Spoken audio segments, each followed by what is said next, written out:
I think we're live, man.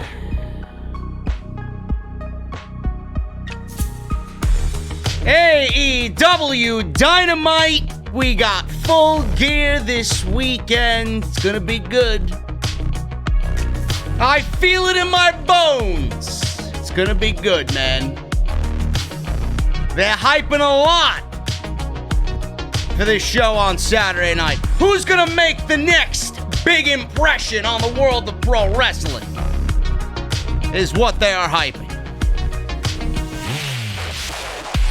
Go home show tonight, Cody and Darby, FTR and the Bucks, Hangman and Omega, MJF and Jericho. We got a lot to talk about tonight, man. The women's division still in a state of disarray. And the rumors running wild about the man known as Sting.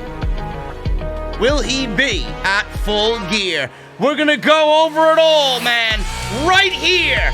Plus your AEW news and rumors on the only place you need to be on Wednesday night. This is the AEW Dynamite post-show right here on Off the Script.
What is going on, guys? Thank you so very much for joining us right here on Off the Script. This is your AEW Dynamite post show for 11/4/2020. Jesse, what is going on, man? A great go-home show tonight that I thought was very effective in building all of the main matches for Dynamite and everything except the women's match, man. I don't want to rant on the women's division, but I feel tonight, I think you're going to double down on your opinion about Nyla Rose and Hikaru Shida. Seems like everything on the show is being just set up perfectly. AEW is set to give us what I think, at least on paper. I don't want to make any predictions yet, or I don't want to, jump the gun here about AEW after what we've seen with All Out, because we said the very same thing about All Out. But on paper, at least, this looks to be the best AEW pay-per-view for the entire year so far. What do you think about that? It could be, and it probably will be. Just because have they really ever let us down at a pay-per-view? Probably not. Not totally, no. Not like a WWE show, no.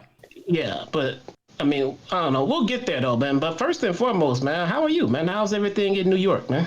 Everything's good, man. I've been just to myself these last 48 hours. I actually tried to go out on Tuesday or early in the day, and I felt like that was a mistake because there was just this overwhelming sense of chaos in the air, and nobody knew what to expect. But everything's good. Everything's good. Listen, I hope everybody is home safe and with their families, and they're doing what they got to do. Listen, I don't want to dive too much into what's going on in the real world. This is why we have shows like this. This is why we got NXT and AEW tonight to kind of give us that escape. But I hope everybody is safe, and I really urge everybody to just go about your days tomorrow. Everything is going to work itself out. Everything's going to end up the way it should. You can't really control anything right now. Just wake up tomorrow. The sun's going to shine. Go to work. You do your YouTube shit if you're a content creator. Everything's going to be fine, man. I'll be here, as always, to give you guys that escape you need. But I'm good, man. How are you feeling? Good, man. I want to give a big birthday shout out to my good friend CT Ray. I mean, me and CT Ray have been buddies for at least a few seconds, man. At least. Happy birthday, CT Ray, out there in the chat, man. Happy birthday, CT Ray. And again, a shout out to Hoolagrim. I don't know if he's in the chat. He's been having a rough week. So, again, shout out to my boy Hoolagrim. He's usually on the Twitch streams, and he's been having a rough week mentally. Family passing this week. So, just shout out to him. Hopefully he's watching the show and finding some escape through what we deliver here on the podcast. Guys, it's going to be a great show tonight. I have a lot as far as AEW news. I got a lot of stuff to get you guys prepped for AEW Full Gear on Saturday night. Saturday night in which I will be live on YouTube covering the show. I'm not sure if Jesse's going to be with me or not. We will figure that out in the coming days. But I will definitely be live on Saturday night. So make sure you are subscribed to the channel and make sure you guys have that bell turned on for all notifications. It should be a good one. We will be live on Friday night for SmackDown as well. And then Off the Script will be delivered as regular this weekend as well for episode 350. Should be a good one there. But if you guys want to follow me on social media, again, we will be talking pro wrestling all week with the pay-per-view at JD from NY206. That's on Twitter and Instagram. Make sure you guys hit that subscribe button, like I said. Turn on that bell for notifications. If you guys want to support the show, there are a variety of ways to do that. Number one, if you missed any of the content on the channel, links for everything are down below in the description. I have organized all the playlists so you guys can go and watch whatever you want, whatever you missed during the week. It's all categorized with the different shows that I do each and every single week. Patreon.com/JD from NY206. If you guys want to go and check out my Twitter page, we just unleashed, and they're not ready yet, but I do have them on the way. We got some off-the-script beer mugs, those baseball bat beer mugs with the insignia carved in right in the center, the off-the-script logo. That is going to be a brand new Patreon exclusive. So if you guys want to get a sneak peek at what those look like, they're on my Twitter page. So I can't wait to unleash the new Patreon, the new Patreon tiers, which are coming for the holiday season. Patreon.com/JD from NY206. We will be offering a very exclusive t-shirt as well. I got to get that made and a design mocked up for that. But Patreon's going to be great for the holiday season. So if you guys want to do that, it is there for you. Never an obligation. Always there if you want to support. Also, mouthmasker.com. We got the off-the-script masks in stock. Mouthmasker.com/OTS. Go and get your new black off-the-script mask now in stock. Bonfire, as always, for your off-the-script t-shirts, bonfire.com. That is linked down below in the description. And as always, today's show is sponsored by Audible. They've been with me for pretty much the duration of Off the Script. Every single year, Audible is always with me. A great sponsor of the show. They were actually my first sponsor ever for podcasting. So Audible, audibletrial.com/offthescript. You guys get 30 days of their service and one free audiobook of your choice. You got a lot of books to choose from, man, so make it count. That is audibletrial.com/offthescript. Jesse, we're going to start off with the news tonight, and there's a lot of it to get everybody ready for Full Gear, which I am very excited about on Saturday night. I got my buffalo wings ordered. I got my cold beverages on tap already in the refrigerator, and Full Gear seems to be opening up more seats for the fans inside Daly's Place on November 7th in Florida. AEW, WWE, I wish WWE would do something about their shows on a weekly basis to get some live human beings in there, because I feel like they need it more than anything. But AEW has the fans inside Daly's Place, Phase 3 of Florida. They are completely reopened. They can do pretty much whatever they want, as long as they are still abiding by the rules and regulations of the coronavirus. But the company could have a much larger audience than we have usually seen inside the Daly's Place. And Tony Khan is determined to not only get more fans in attendance for Full Gear and make it a great show, but he is also determined to take it very slowly and make sure everybody is safe with COVID-19 and the rules and regulations. Now, before we even get into that, I know I texted you, Jesse, about it. Scorpio Sky versus Shawn Spears was supposed to happen on the show tonight, and I love how AEW has just been very, very open and very transparent with everything. They put out a tweet notifying everybody tonight that, listen, Scorpio Sky's not going to be on the show. He's in 14-day quarantine now. He does not have COVID-19. He tested negative, but they did say, detailed in their tweet, that he came in contact with somebody, and they found this out through contact tracing, and they pulled him from the show as a precautionary thing. So you got to love how AEW still, even now with the fucking COVID center over there at Full Sail, or the Capitol Wrestling Center, I'm sorry, the COVID center over there in the Performance Center, how AEW and WWE going about all this is just night and day. It is, and I like how AEW treats us. You know, they don't treat us like we're a bunch of idiots and a bunch of kids. They kind of know that we understand the current environment, and we understand if they booked a match and promised a match and had to yank it at the last second because of COVID. It happens, and we're adults. We get it. I mean, we're not gonna sit here and cry because we didn't get our promised match when someone's safety is at risk. I mean, that's what's important.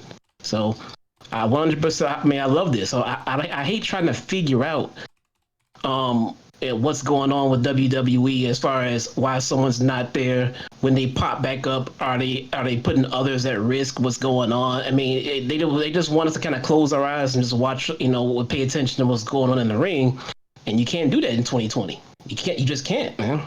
No, they come off as very disingenuous. They feel like they're above everything when they go about. I mean, we talked about this in nauseum. They feel like they're above everything and above everybody. They feel like they are better than everybody. They live in their own little fucking universe, and they feel like whatever's happening outside is not really happening. It's like it's some fucking video game. But that's why I think everybody appreciates and respects AEW a lot more, even after all this pandemic stuff, because they've been nothing but open and transparent about everything. So Tony Khan pulled Scorpio Sky, and it sucks for Shawn Spears because it feels like he can't get a break.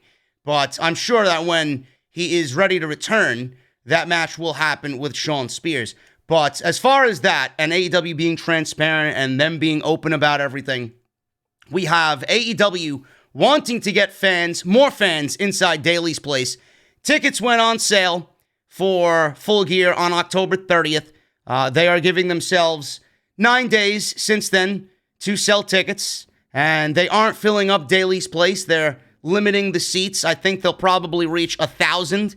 But 1,000 people is better than what they were doing, which is 400 or 500 people. The Wrestling Observer newsletter noted that AEW is selling 925 tickets for Full Gear. This is more than any they have sold during any pandemic event in 2020. The company is also opening up the Section 300 seating of the amphitheater for the pay-per-view. Now fans will be in a new section of Daly's Place along with the areas that they've already opened. The company doesn't want fans getting too close to the ring. Those individuals at ringside, which we see every single week, passed AEW's tests, and they will be in their own bubble. The thought is to keep fans as far away from the talent as possible so they can't spread COVID-19, and everybody should be there having a good time and following all the rules and regulations. But this is a great thing, Jesse. More fans, the better, and it's just one step in a small list of things that they want to correct from the All Out pay-per-view. I felt the All Out pay-per-view was a downer in some sense because of the Matt Hardy situation, which we all knew just kind of took the wind out of our sails. But also, it was in the middle of the summer, and everybody was just dying of heat exhaustion, and the crowd was not anything close to what we know an AEW crowd should be. Hopefully this is better, and I think the added fans is going to add a lot to the overall Full Gear pay-per-view on Saturday night. Yeah, I like their approach they're taking with, because they got the green light to go full capacity weeks ago. Yeah, and they changed nothing, and that's good. I mean, it at least, I mean, it tells me that okay, fine, they know that they can open, but they're taking the time to make sure that the proper precautions are in place and everything else, and make sure it's at the right moment and slowly build up. Don't just open up full capacity. So I like this. I like to take baby steps. You see how it goes. If it goes well, you can open up a little bit more. If it does not go well, you can back up a little bit. So I like this. Yeah, I think that's what they're doing. They're taking it step by step. We had 500 or so for All Out. Now we're nearing 1,000 for Full Gear. And maybe when we get to Revolution, maybe they'll bump it up to 1,500. Who knows? Baby steps. By the time we get to next year, this time, maybe we'll have a full venue of AEW fans. So I do like as well the way that they are approaching this for sure. What I also like, Jesse, is that they're beefing up the medical team for Full Gear on Saturday night. During an interview on PW Insider Elite with Mike Johnson, Tony Khan revealed that they have also added additional protective measures for their staff. Now referees can communicate with them in the back. They are also bringing in former WWE superstar and CTE expert Chris Nowinski. This is what Tony Khan said on PW Insider Elite, and I quote, "I've added a two-way feature where the referees can talk back to us if there are any injuries. All communication is not only going one way, and I have encouraged referees to let us know what exactly is going on," end quote. Nowinski is the CEO of the Concussion Legacy Foundation. They have done a ton of CTE research over the past few years, and they've had major breakthroughs in that field. Clearly, Jesse, this has to do with the Matt Hardy situation stemming from the All Out pay-per-view. This is nothing but a huge positive and a step in the right direction. And Tony Khan seriously does not want anything like that happening again on Saturday night at all. This is a great decision. This is one of the biggest signs of transparency that Tony Khan has done yet. I mean, Chris Nowinski is, one would say, pretty much basically blackballed from the wrestling industry because of his research and everything else. So Tony Khan hiring this guy and putting him over the concussion protocols in AEW.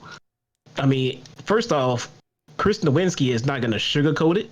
He's not going to make it so that the performers can go out and wrestle more. If he sees what he sees, he's going to call what he calls, and him and the doctor will pull him, which is what we want. You know, it's not like when Vince hires somebody, he's going to go out there and do what's best for Vince and WWE. Chris Nowinski is going to do what's best for the performers, and that's been proven over the years with his research and with his dedication to concussion protocols. So this is an awesome thing for the talent. I mean, and even if the talent is not necessarily happy with any calls that Nowinski makes, it's done for their own best interest, not Nowinski's. So I like this. Yeah, this is excellent, and nobody really knows exactly what the situation was at the All Out pay-per-view. Tony Khan, for all we know, was in on what happened with Matt Hardy there. We don't know if it was a mixture of decisions between Tony Khan and the head medical doctor of AEW, or was just the head medical doctor of AEW making that decision for Matt Hardy to continue that match. There's no way he had a fucking concussion test 2 minutes after what happened there, or he finished the concussion test in 90 seconds. No way. If Nowinski was at that show, that match would have been fucking done as soon as he fell off that scaffolding. That would have never happened. This is excellent, and I've said it on repeat. If I ever see something like that again, I don't know what I would do. I thought legitimately the man was dead. I never want to see that ever with anybody in any sport, period. So this is an excellent move. I don't give a fuck if he sits there all show and he just has a peaceful evening. Him being there makes me at ease as a fan. It does. It also proves that the crap story that AEW gave us after that Hardy injury was bullshit. Because if they felt they were in the right and nothing was wrong at all, why would they make these steps to go out and hire these professionals in the concussion protocol industry? Exactly. So this is a good move. So that's what you guys are going to be expecting on Saturday night. Everybody's feelings and emotions coming out of that, or worries about something catastrophic happening, they are taking every precaution possible for Saturday night. The buy-in, it was supposed to be John Silver and Orange Cassidy. Now they moved that to the main show. Jesse, there was a big, I don't want to say big because she is coming over from the NWA. I would say notable, a notable free agent out there floating around. I'm surprised AEW acted quickly on this because they've kind of missed the boat on the last couple of women. And I'm surprised WWE didn't fucking get their nose involved like they usually do. But Allison Kay has come over from NWA. She's now a free agent. She put it out on social media this week before Dynamite aired. I believe it was on Sunday or Monday, that she is now taking bookings. And lo and behold, we found out today that Tony Khan moved Orange Cassidy and John Silver to the actual main card. And now the buy-in for Full Gear on Saturday night is going to be Serena Deeb defending the NWA Women's Champ. I believe it's a title match. I don't know why it wouldn't be. NWA Women's Championship match against Allison Kay. So Allison Kay is making her AEW debut on the buy-in for the pay-per-view. And I'm not sure if this is going to be used as a tryout to see what she's made of or what she could do, or if this is a legit signing by AEW. Either way, I think someone like that, again, coming on in, not as good as Thunder Rosa, but coming on in with the experience that she has and how good she could be, I think this is a very good move for AEW. Yeah, again, you can see how they're trying to take the steps to improve the division. They're bringing in free agents to come in and be featured in women's matches. Now, they do have, Shida and Nyla on the card, but there's been no build for that. No. There's been none. Some people don't even realize that Shida is the fucking women's champion. No, and that's the whole problem. When you get down to her language barrier, you get down to the amount of interest she's had and everything else, she's just sitting there holding the title, and it makes no sense. I want to go back to the decision and whose decision it was to put the title on her. What were the fucking plans? What were the plans? Because you put the title on her and she's done nothing, absolutely nothing, but sit there and hold it, and sit on ringside and watch Thunder Rosa and Ivelisse and Diamante and everyone else work. She just sits on the side and watches. Listen, man, I don't want to shit on them because they tried, but they didn't try hard enough. Okay, when you look at Shida and you look at her being the women's champion, and the fact that this match realistically should be on the fucking pre-show. This match with Nyla Rose should be on the pre-show. In fact, I would rather watch Allison Kay and Serena Deeb on the main show. That's how little of value the AEW Women's Championship is right now. But when you look at Shida, and no matter how good it was for them to bring in Thunder Rosa, and Thunder Rosa having that match with Shida, which was very good, when you look back at that, it's almost as if they were telling you, hey, we're trying, but we don't know what to do. And when Shida's title reign is defined by bringing in someone who's not even with the company to get a title match just out of that situation, that really doesn't bode well for her overall title reign. You had no plans. For her. The plan was to put the title on her and then go from there, because she got the title and did nothing. There was no feud. There was nothing set up. They focused more on Nyla Rose over these last couple of months, that Shida had the title, more than they did with Shida. Yeah, it was. I don't know if Shida needs a reset. I don't know if Shida needs a mouthpiece or a manager. I don't know. It seems like she started off great. Even in the early pandemic show, she was there. She was doing her thing. And all of a sudden, it was almost as if they kind of gave up. They just dropped the ball. No plans, like you said. And I know you've been saying it for weeks now. Nobody should have made the decision at all to take that title off of Nyla Rose. In fact, when we look at this match, there's absolutely no reason to think that Shida will retain here at all. Nyla Rose has to win this match. She needs to. She should. Think about where the women's title would be right now. Even in a lacking division, we would be sitting here saying that they've done such a great job building up Nyla with Vicky, but they have no opponents for her. That would probably be the thing, because you could have left that title on Nyla and just had her just pretty much just run through all these people that you have no plans for. Yeah. And until you find plans for the division, Just have Nyla stomp everybody. And then when you get somebody, you have a dominant champion for a babyface to knock over. Yeah. But right now, the title means nothing. It's on a babyface that nobody cares about. When they do flip-flop it, they got to start all over and build no credibility for Rose. I mean, it was just a bad decision. They just could have left it on her. They just could have stayed in neutral as far as the women's division goes and just put Nyla on once a week and just destroy not no-name talent, but everybody in the company, signed talent, so that like when they get somebody, they can say, who can come in and beat our dominant champion?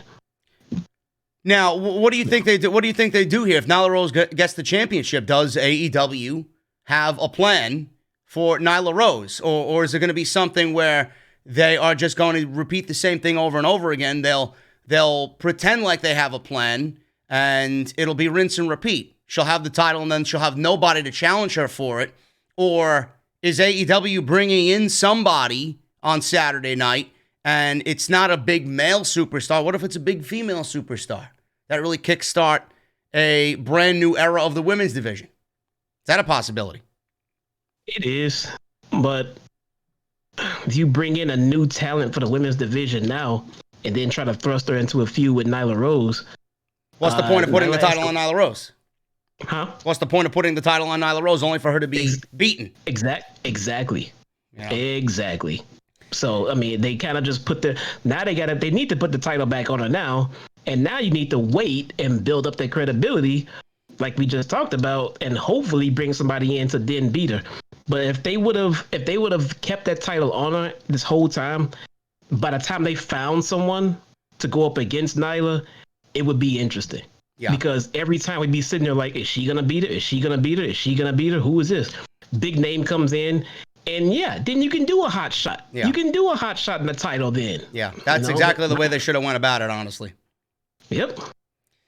Well, speaking of the women's division, I know we spoke a lot last week about Thunder Rosa, and this week she ruled out a move to WWE, and we had Billy Corgan come out on his Instagram and say that she is contracted through 2021. We don't know when in 2021 her contract is up, but she's obviously got interest from AEW and WWE, and I'm sure Billy Corgan would want to keep her in the NWA, though we don't know what their future holds as far as what they're doing.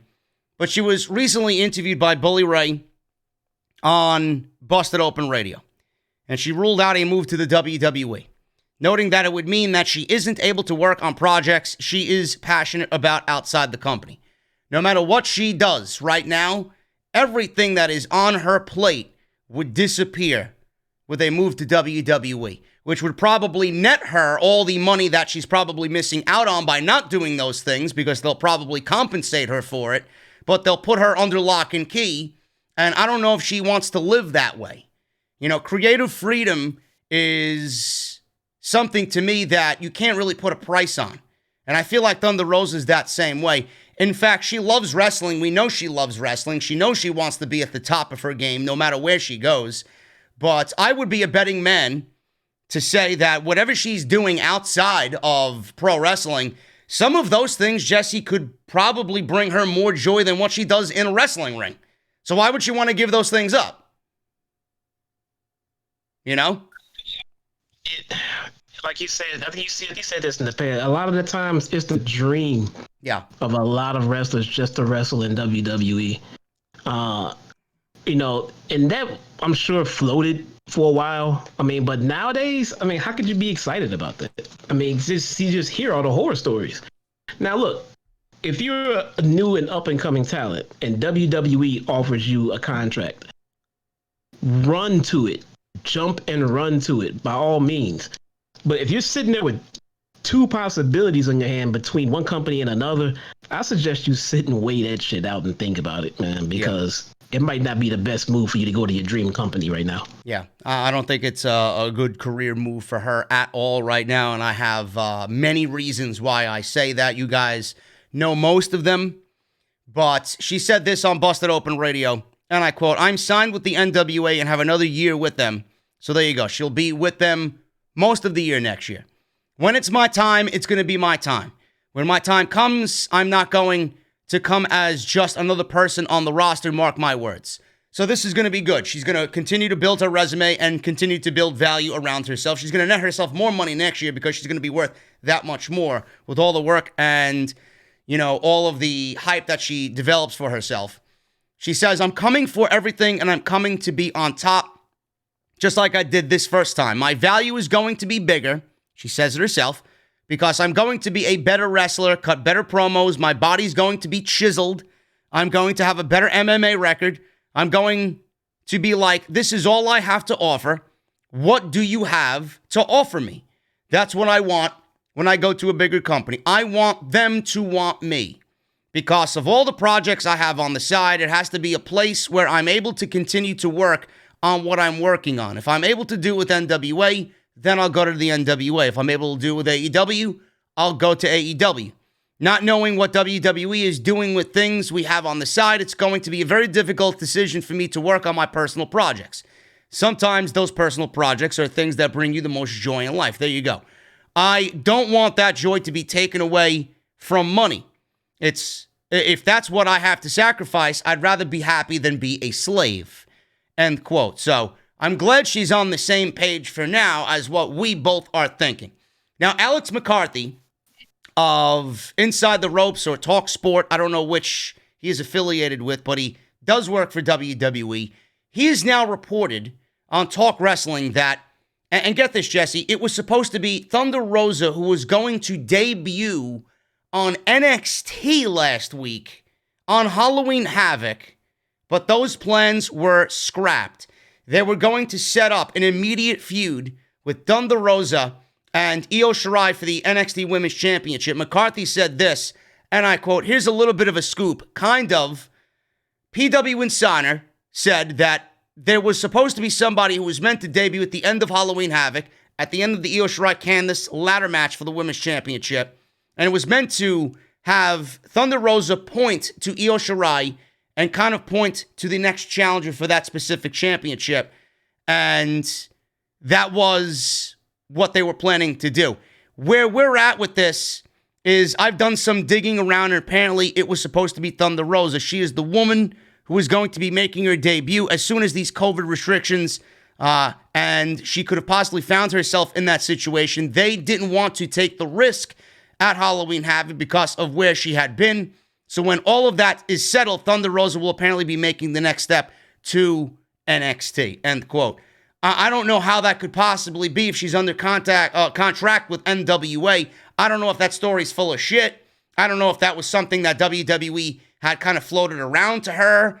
I don't know how any of that makes sense if Billy Corgan says, and she just said that, listen, I'm contracted to the NWA through another year, through 2021. Why would Billy Corgan allow her to go work in WWE? Tell you what. They're saying one thing, and these guys are saying another. We'll find out soon enough. There is no more disputing this. Billy Corgan said she's there for another year. Yeah. So that's what we expect. So, but if she shows up on NXT, there'd be no Corgan was full of shit. Yeah. Which is not like Billy Corgan at all. No, I don't see him being like that either. No, it's just not like him at all. So I don't know where this is going, but I don't see her showing up on NXT or any WWE television if Corgan came out and publicly said she's in the contract for a year. And I don't necessarily see her as somebody to be a fucking dickhead and break contract like that either. I see her as someone who is very loyal to whatever she's doing, and then if she no longer wants to do it, then she'll follow the right road to finish up her obligations and then go somewhere else. Unless Billy takes a buyout. Maybe, I don't know. I mean, like you said, it's either someone's bullshit and someone's telling the truth. But that was, according to Alex McCarthy of Talk Wrestling. And get this, Jesse, this is going to sit pretty with you here, because I know you've been very vocal about the Thunder Rosa Ivelisse situation. And this was actually brought up by Fightful as well in regards to Thunder Rosa. She provided details on the match and the fallout with Fightful, and she says this in regards to that, and I quote, I never had any issues with Ivelisse. I worked with her in Lucha Underground and other promotions. I thought the match was going well, and then you saw what you saw.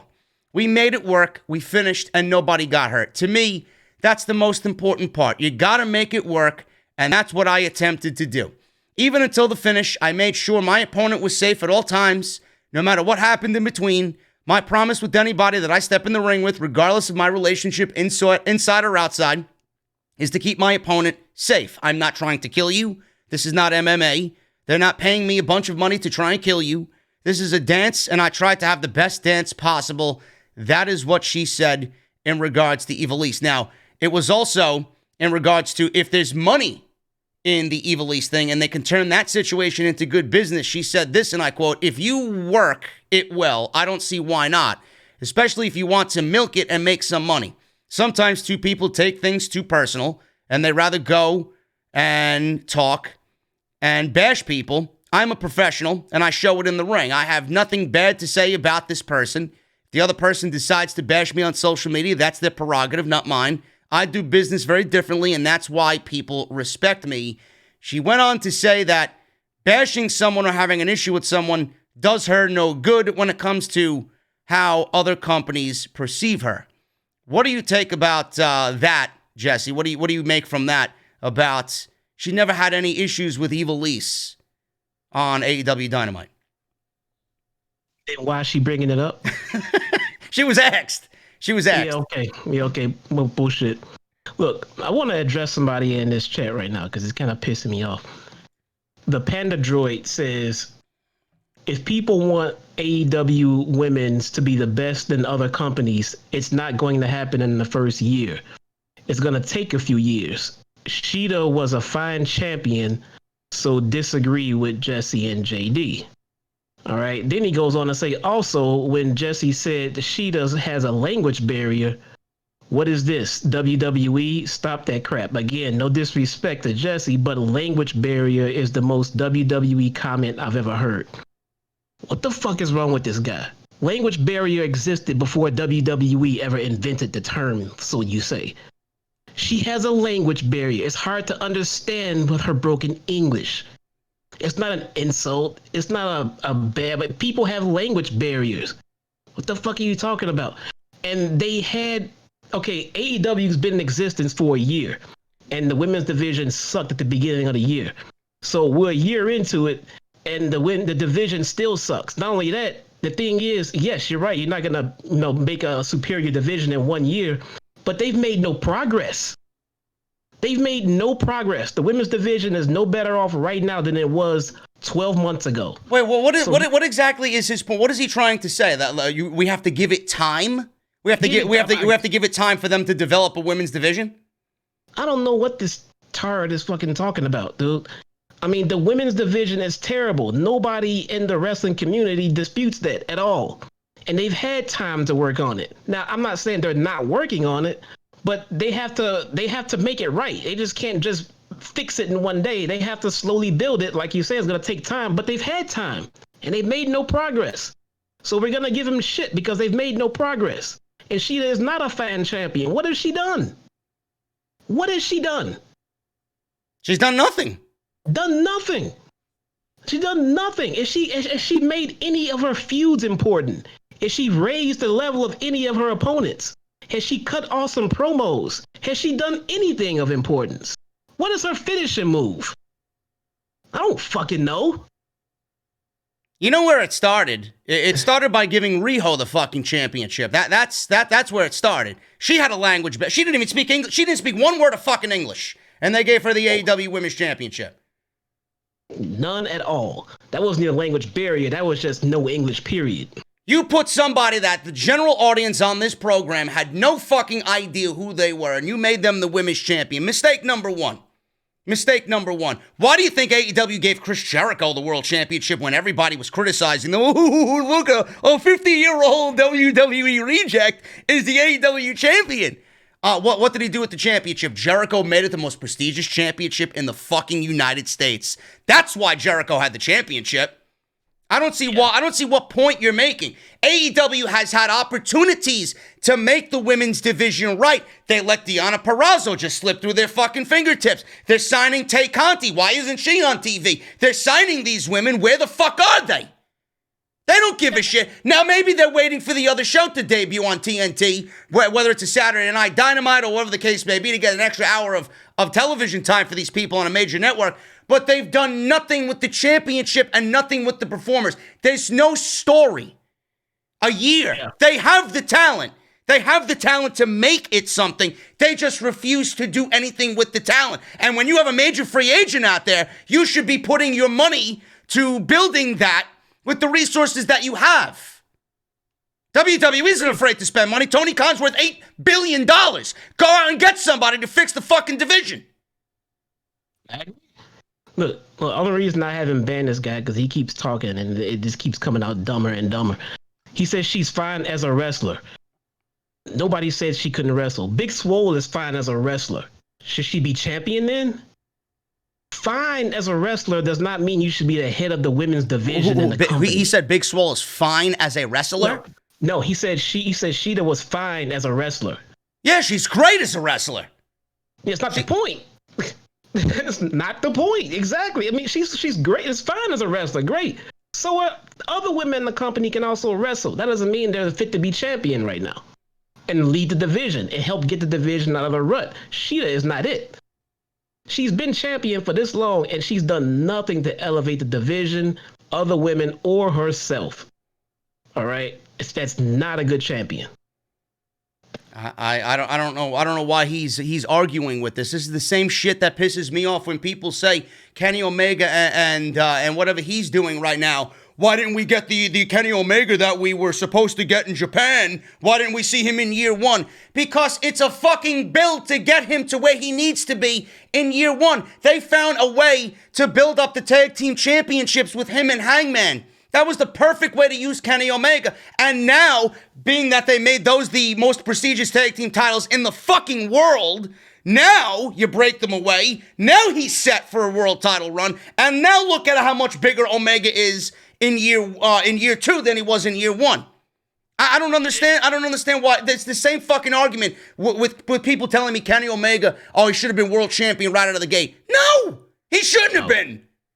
No, you build up the others around you so that when you are on top, you have someone to feud with. You have someone to feud with. They started this company. It felt like they had Hangman in the position to go straight to the top, but nobody was feeling it. So what happened? Jericho got him over, and then Kenny got him over, and then he started getting himself over. Guy's a megastar now. Why? Because Kenny took a backseat and waited to help get other guys over, and Hangman was one of those guys. Jericho started getting him over. Hangman continued. Hangman's a star now. He could be champion tomorrow if he fucking wanted to. I don't know why people are arguing about this. The division is trash. It is trash. It will continue to be trash until proper changes are made. And we've given how many fucking opinions about how to fix it, and nothing has been done. And clearly nothing will be done, because you have a women's championship match right now that half of the fucking people watching this shit don't even realize is happening on the show. No. So give me a break. No, look, I'm not trying to say wherever he is, fucking Hoot already kicked his ass out. So, look, I'm not trying to say that whatever I say is right and what you're saying is wrong, but when you tell me that Sheeta is fine as a champion and she's doing great, the division is in shambles. She is not fine as a champion.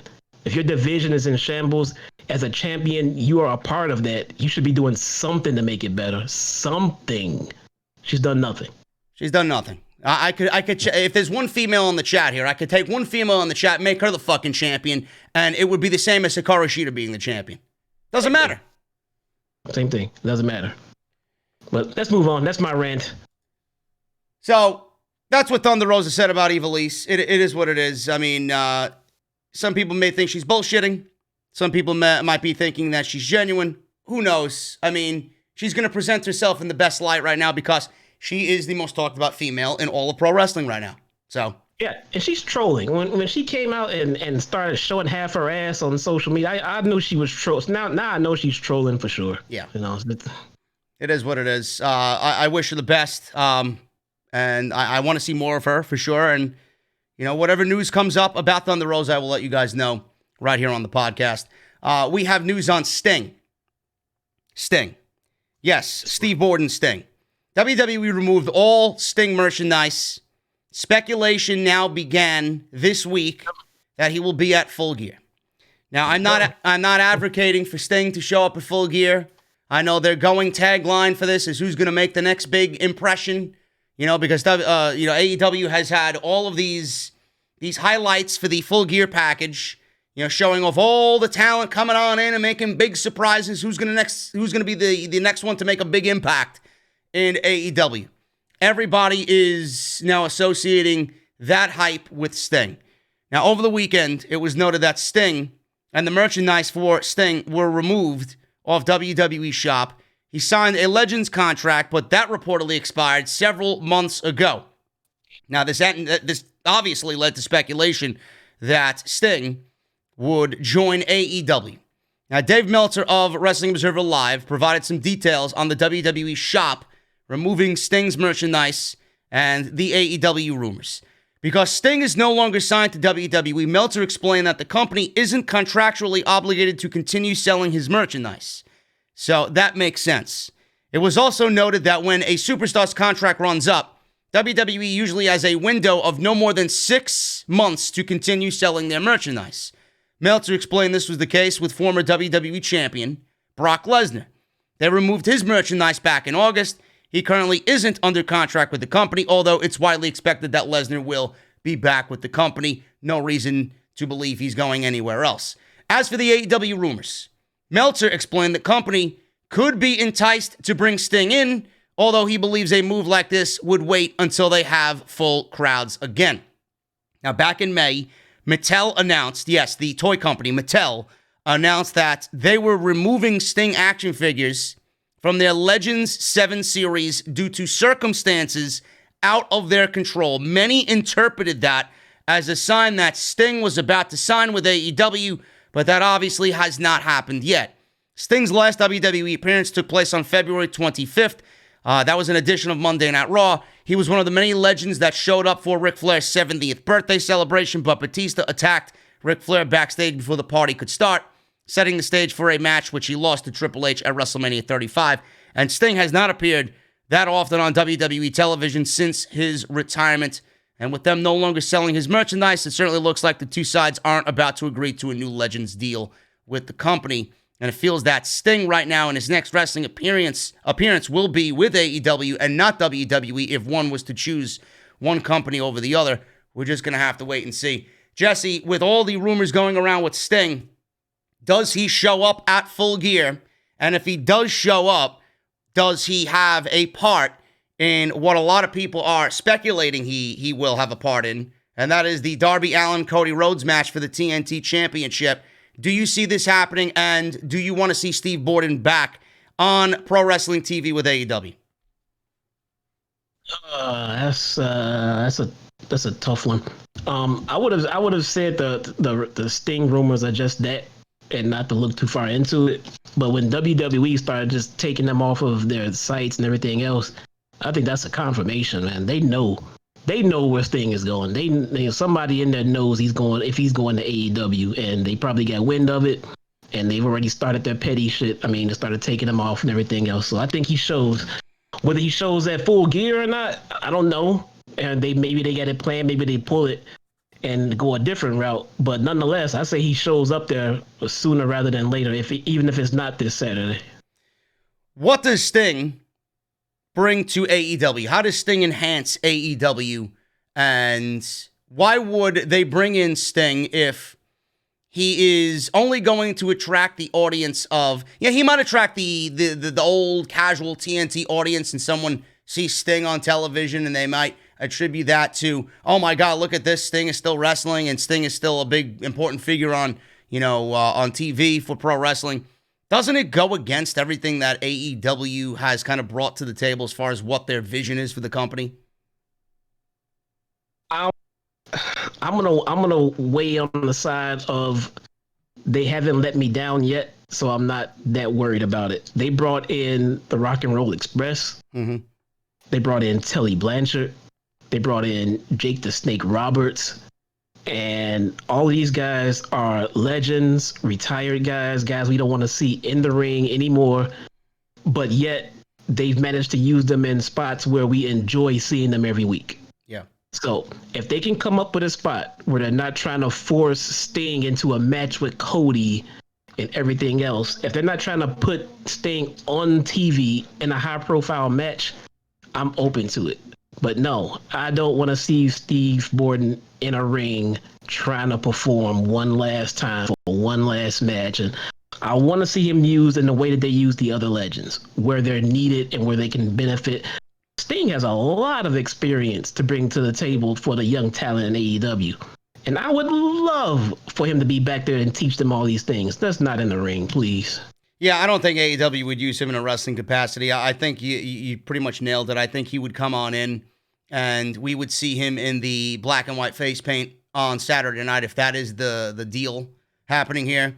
And we would see Sting in a mentor role of sorts.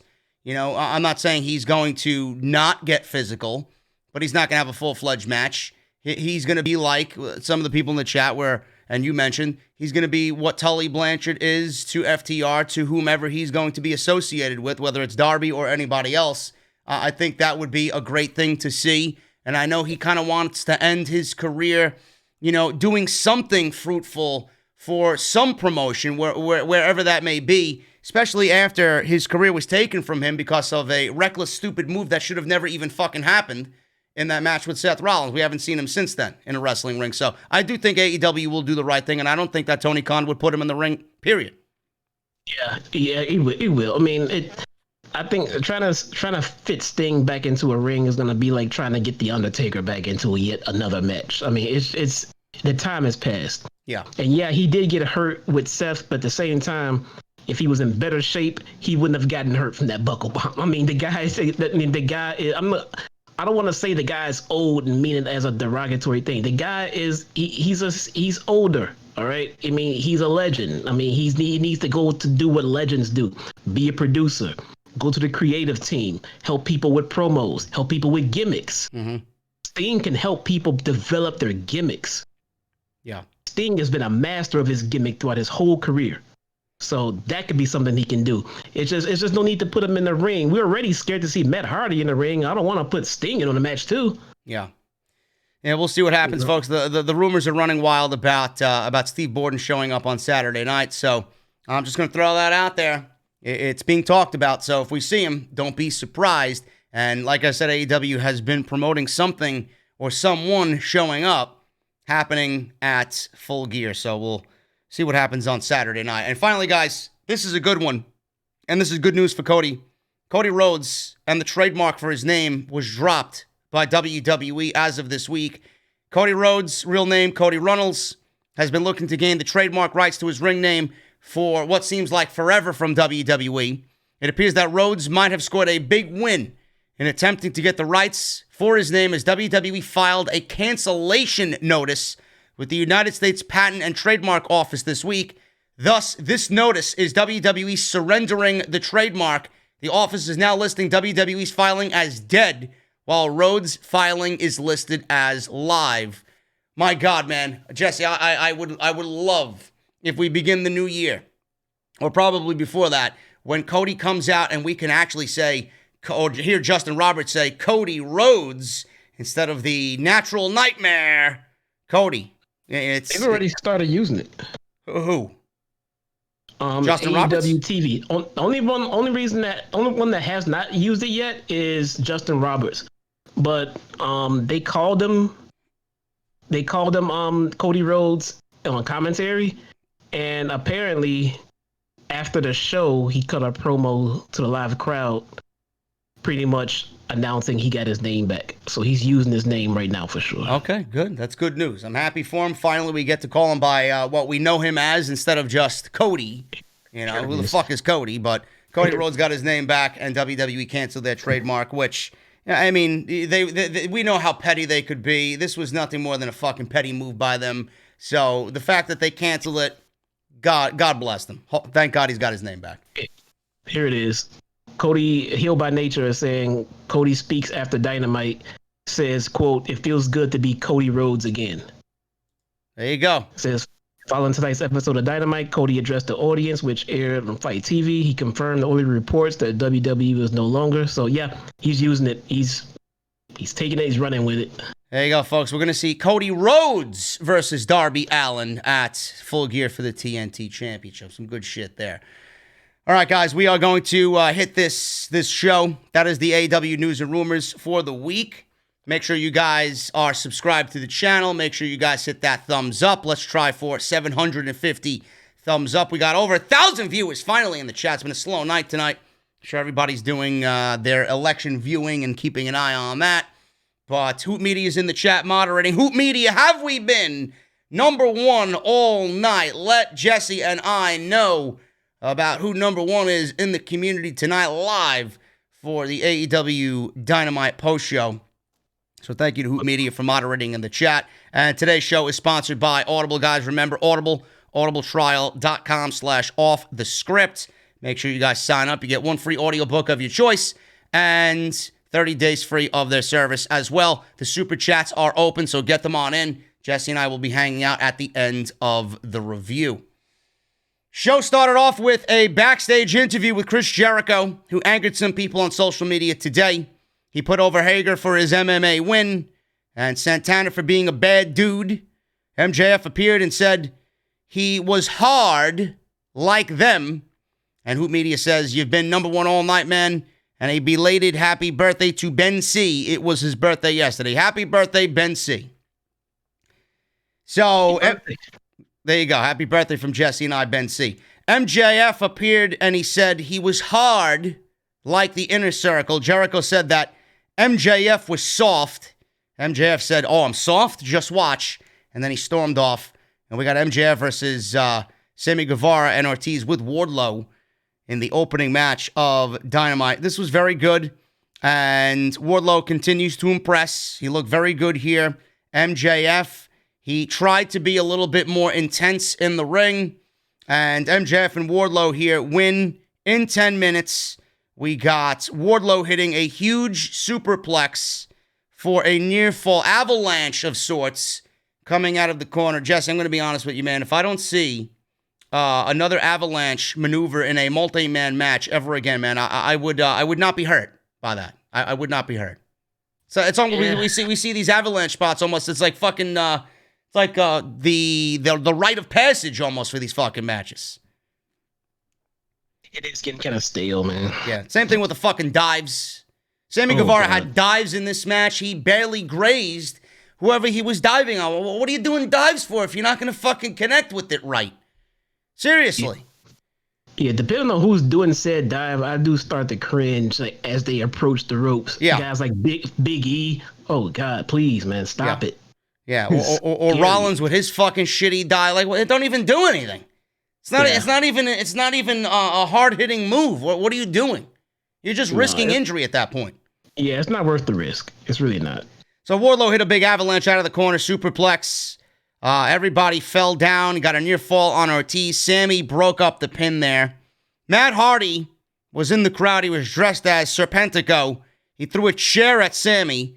MJF then put Ortiz in an armbar because Sammy was taken out of commission. And MJF put the salt of the earth on Ortiz for the submission win. MJF and Wardlow win in a very good tag team match to open the show because Sammy and Ortiz do not want MJF in the Inner Circle. After the match, MJF walked up the ramp. He walked to the stage. He walked over to the commentary table where Jericho was sitting, and he speared Jericho through the stage and announce table setting, the backdrop that was behind them. And after it, we had Aubrey Edwards, who was the referee of this match, pulling MJF off of Jericho. We had other officials out there. Jericho did not get angry. Jericho did not do anything where he wanted to go and attack MJF, Jesse. Jericho got up and he smiled because this is exactly what he wanted out of MJF. So that was a nice little touch as far as the final build for this match. You're a pussy. You're not tough enough. MJF's like, oh yeah, I'm going to show you. MJF showed Jericho, and Jericho just stood there and smiled. That's exactly what I want to see. It's so weird, man. if you're infatuated with this guy and this is what you want to see in the inner circle, just fucking lay down and take the pin. What are you doing? You know what I'm saying? You want to see him in the inner circle, just let him in. Or give him someone to beat. You know, it will make more sense. You say, okay, if you can beat Hager one-on-one, then fine, you're in. You know, and Hager doesn't want him in. But you want him in and you're facing him in the match. Just fucking let him in. Yeah. I don't know. I still don't know where this is going, which, I mean, I don't really mind that, but it's either MJF's in the inner circle and then he betrays Chris Jericho and the inner circle, which prompts Jericho to make a babyface turn and MJF stays a heel, or it's something along the lines where Jericho maybe gets hurt and MJF takes the reins for the inner circle and the inner circle ends up breaking up. I don't know. Well, I can see that. That's a good idea. They can turn Jericho babyface. He can do a babyface run in AEW, and they can kick up. He can have MJF win, kick Jericho out, make him an instant babyface, and he can feud with the inner circle. Yeah. It's got to be either one of those situations, because right now I've been struggling to come up with any concept as far as where this is going, and I just can't do it. I like that. That's a good idea. Especially again, I know Jericho has a thing with Fozzy coming up. Yep. You know, and so if he's gonna take a leave for any extent, he's gonna come back as a babyface. He's gonna have to. So it would make sense. You know, they kick him out. He goes and does his thing, and he comes back and gets his revenge later on in a few months. I like that idea. That works. Yeah, that could very well be. I've been thinking about this all week before we were, coming on here live. I was prepping the show. I'm like, where the fuck is this going? And that was one of the things I'm thinking about. But I just, I think it's going to be a great match. I think on paper it really sounds like a very good match. I don't know how good it's going to be in the ring with Jericho and MJF. I feel like it's going to be a very old school match, so that could be very fun. But with all of this, it's going to be one of the things coming out of Full Gear that a lot of people are going to be paying attention to. They need to deliver on something. It needs to have a natural progression here. Otherwise, I think people are just going to start losing interest. It would make sense. It would make sense if Sammy and Pride and Powerful, they're all going around saying they don't want him in, they don't want MJF in, and all of a sudden at the match they turn on Jericho and help MJF win, and they all kick him out. Then it all makes sense. It all makes sense, and it's awesome. Yeah. So, Kenny Omega's been awesome on Dynamite. Kenny Omega was shown. He was interviewed. He said that he recently relocated to Jacksonville temporarily, and he's been training for this exact moment. He wanted to win to get to the finals, and he was interviewed by Tony Schiavone. He asks if Paige and he in the final was really that obvious. He said with his track records in tournaments, who would Tony bet on? He then asked the audience what they think. He said he is destined to win this tournament and be the next AEW champion. Now, I found it funny that Kenny Omega was sitting in what looked to be like my grandmother's house. He had like fucking a vase of flowers, and he had like old school barn furniture in the house. I don't know where the fuck he was staying. Maybe an Airbnb of sorts. I have no idea. Doesn't look really Kenny Omega-esque. I was maybe thinking some video game posters in the background, his Twitch setup in his apartment. I don't know where he was, but I found that to be quite funny. But a lot of people here saying that this was predictable as far as Omega and Paige. Kenny Omega, to me, is the ideal winner here. I think Kenny Omega and him chasing the AEW title is the right way to go. I think he beats Paige on Saturday night. And I think with that situation, I do think we get Kenny kind of coming into this full-fledged heel turn completely. Paige, we seen tonight, which I don't want to jump ahead, but I'll say it here. He came out and he defended the Young Bucks in an attack against FTR. So seeds have been planted there for them to get back together, and Paige for, himself to get back in the good graces of the Elite, the Young Bucks. And then Omega, you don't know what he's thinking or what he's devising in his head. I could see him making a heel turn, but I do think Omega wins the World Championship at some point from Moxley, and we get this match that we're getting on Saturday night sometime next year, Jesse, and everything comes full circle for Adam Page. Yeah, it will. I don't know what'll be better, Omega and Moxley or Omega and Page for the title. What's the next pay-per-view? It'll be Revolution. Revolution. I could see Omega and Moxley Revolution. Yeah, Omega wins it there, and then depending on what they do with Page, I don't think they're going to give Omega a championship reign and then have him drop it in less days than Moxley. We may be waiting on the match for a while, but it could be something that is a slow burn and a long-term storytelling plan for Tony Khan and Page and Omega, but I do think that's the natural progression of this. Yeah, it's gonna be. I like how we can see the main event picture in AEW unfold over the next year or so. I mean, the talent that they have on the cusp of being champion is pretty impressive. I can pull out about 4 or 5 names right now outside of Moxley that can be AEW champion right now. So I like that. Holden Caulfield in the chat says Conan and Disco Inferno hate on JD. I don't really understand what you're trying to say there, bro. Say something nice about Conan, JD. Conan, I'm sure Conan is very, very good friends with a lot of people that I work with in House of Glory, so why would I shit on Conan? There you go, guys. Clip that. Send it to him. There you go. I mean, clip it. I work for the Amazing Red. I'm sure Conan is very good friends with the Amazing Red, so We love give Conan. me a break. Disco Inferno, differing opinions, man. I know people waiting for me to shit on Disco Inferno. It's not going to happen. I'll do it for you. Who the fuck cares what Disco Inferno There you wants? go. Jesse said it. I did. Do I agree on his take on Kenny Omega? Fuck no, I don't. I think it's absolutely ridiculous from somebody in the industry to have such a shit take. Opinions are opinions. But the reason Kenny Omega won the tag team championships was to build up that tag team title, because look at where they are now. And now look at where Omega is going to be. He's going to be the world champion of the second biggest promotion in the United States. I think that's a pretty good, solid plan for Kenny Omega. Yeah, you can clip this too. Let me bring Kenny Omega over from Japan and have him do the 7-star matches like he did with Okada. Nobody knows that Kenny Omega on American soil. Now you know who Kenny Omega is because of the great matches he had with Page, and now you're going to see the 7-star machine known as Kenny Omega. Yeah. It's very simple fucking formula here, folks. I mean, it's not that difficult to figure out. And I'm not even a fucking creative writer. Come on. I'll listen to and take in what Conan has to say about the wrestling business. He's very respected. And listen, I showed Jesse the clip of whatever they were talking about. Oh, JD got famous because of Alexa Bliss.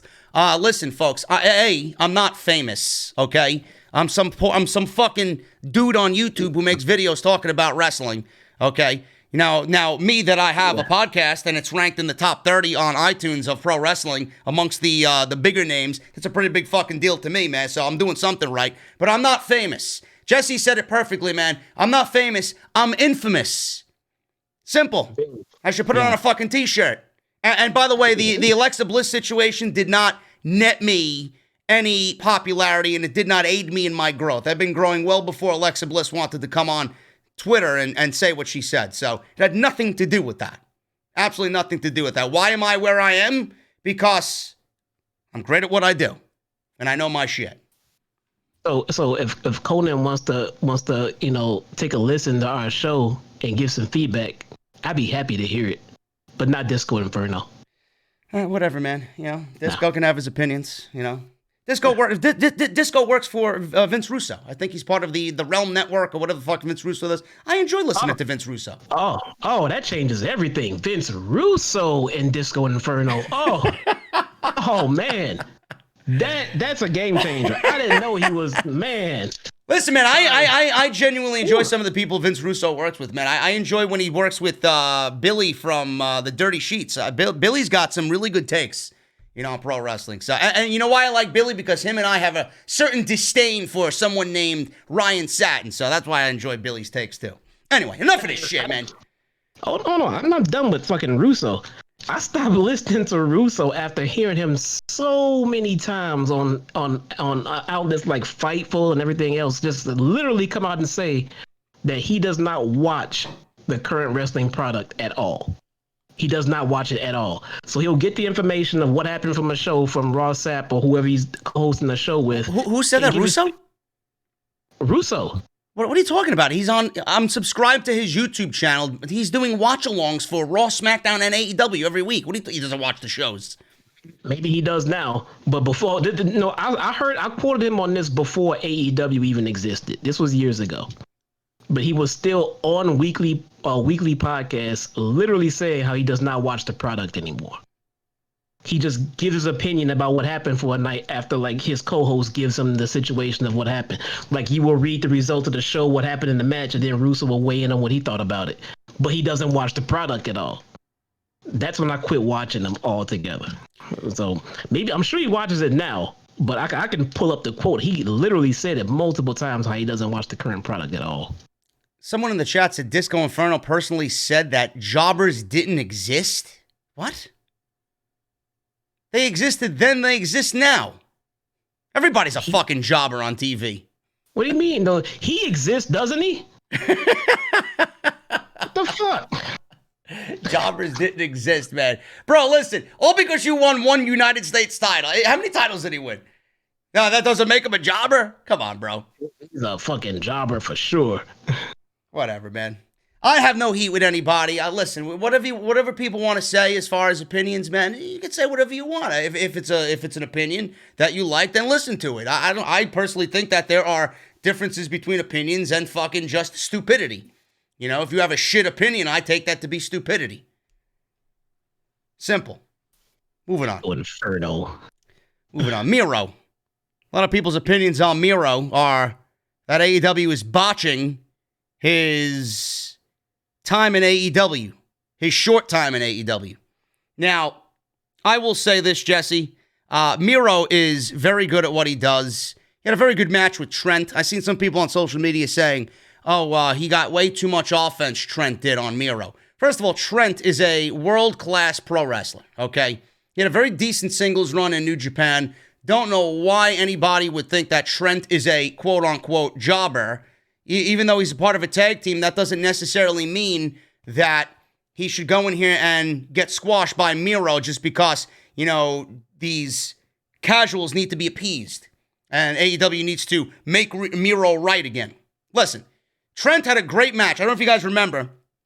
On one of the very early pandemic shows with Kenny Omega. It went 20 minutes. They tore the house down at the Nightmare Factory. I don't know why Trent would not get offense against Miro, number one.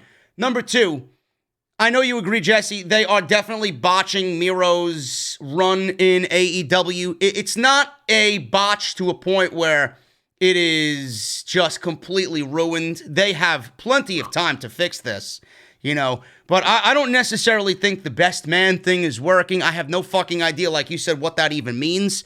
And pairing him with Kip Sabian, I honestly think is a terrible move. Because I don't think anybody gave a shit about Kip Sabian to begin with.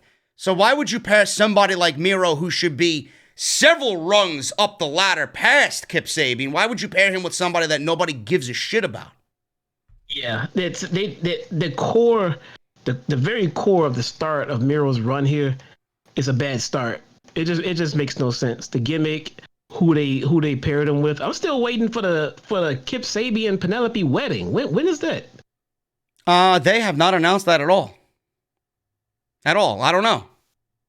What happened to the fucking wedding? But yeah, it makes no sense because I was sitting there waiting. Okay, so after the wedding, is he the best man still? And what is the best man outside of a wedding setting? I don't understand where they're going with this gimmick. I heard him try to explain it and try to make sense of it, and at the end of it, I was still sitting there saying, No, it's fucking stupid. No, it makes no sense. They need to come up with a better gimmick, he needs a better hook and needs to get away from Kip Sabian. Yeah, that's just not the right way to go. He's already climbing himself out of a mid-card hole being paired with Kip Sabian. Yeah. Already. And this gimmick is not helping him climb out of it. So they need to go back to the drawing board with Miro right now. Miro was in control here. Orange Cassidy had a run-in with the Dark Order because, obviously, of his affiliation with the Best Friends. He had a run-in with the Dark Order, so he kind of took them out. Trent fought back early on here with some forearms and some chops. He countered Miro and hit a clothesline for a 1 count on Miro. Trent did a suplex, and then Miro countered and got a near fall out of the suplex. Trent got a near fall and used the ropes to get Miro outside the ring. He then did a big dive onto Miro. Trent hit a spinning DDT, which led to a big knee into a near fall for Trent.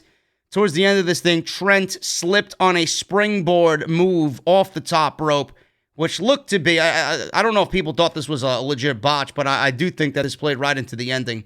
Trent slipped off the springboard move. Miro kicked him, got him in the what is he calling it? The game over?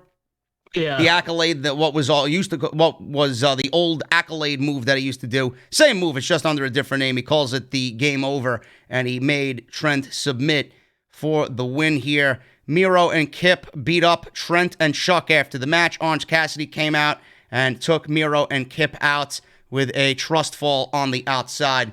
I don't know, man. I'm not really into this at all. It seems like they're setting Orange and the Best Friends up for something with Miro and Kip Sabian, but you know, my opinion stands on Kip. I think Kip is very good as far as an in-ring performer goes, but there really is nothing that he does or says that makes you want to see him more, or anything he does or says that, you know, you latch onto to fucking care about. You know, so they're going to move Miro on from this, you know, very quickly, because whatever they're doing right now, the longer it stays the way it is, I think Miro is going to fall out of favor with a lot of people, because I see it already. Mid-Carter, AEW signed somebody that legitimately WWE's never going to lose sleep over. He doesn't deserve that. He should be positioned in a much better light. Yeah, the problem right now for Miro is he's trying to chase that Rusev Day glory. Yeah. In AEW. And this best man gimmick is not going to get it done. He needs to find something. He needs to, in the same vein that he did with Rusev Day, he just needs to find a way to connect to the crowd. Miro is a very charismatic guy. He is.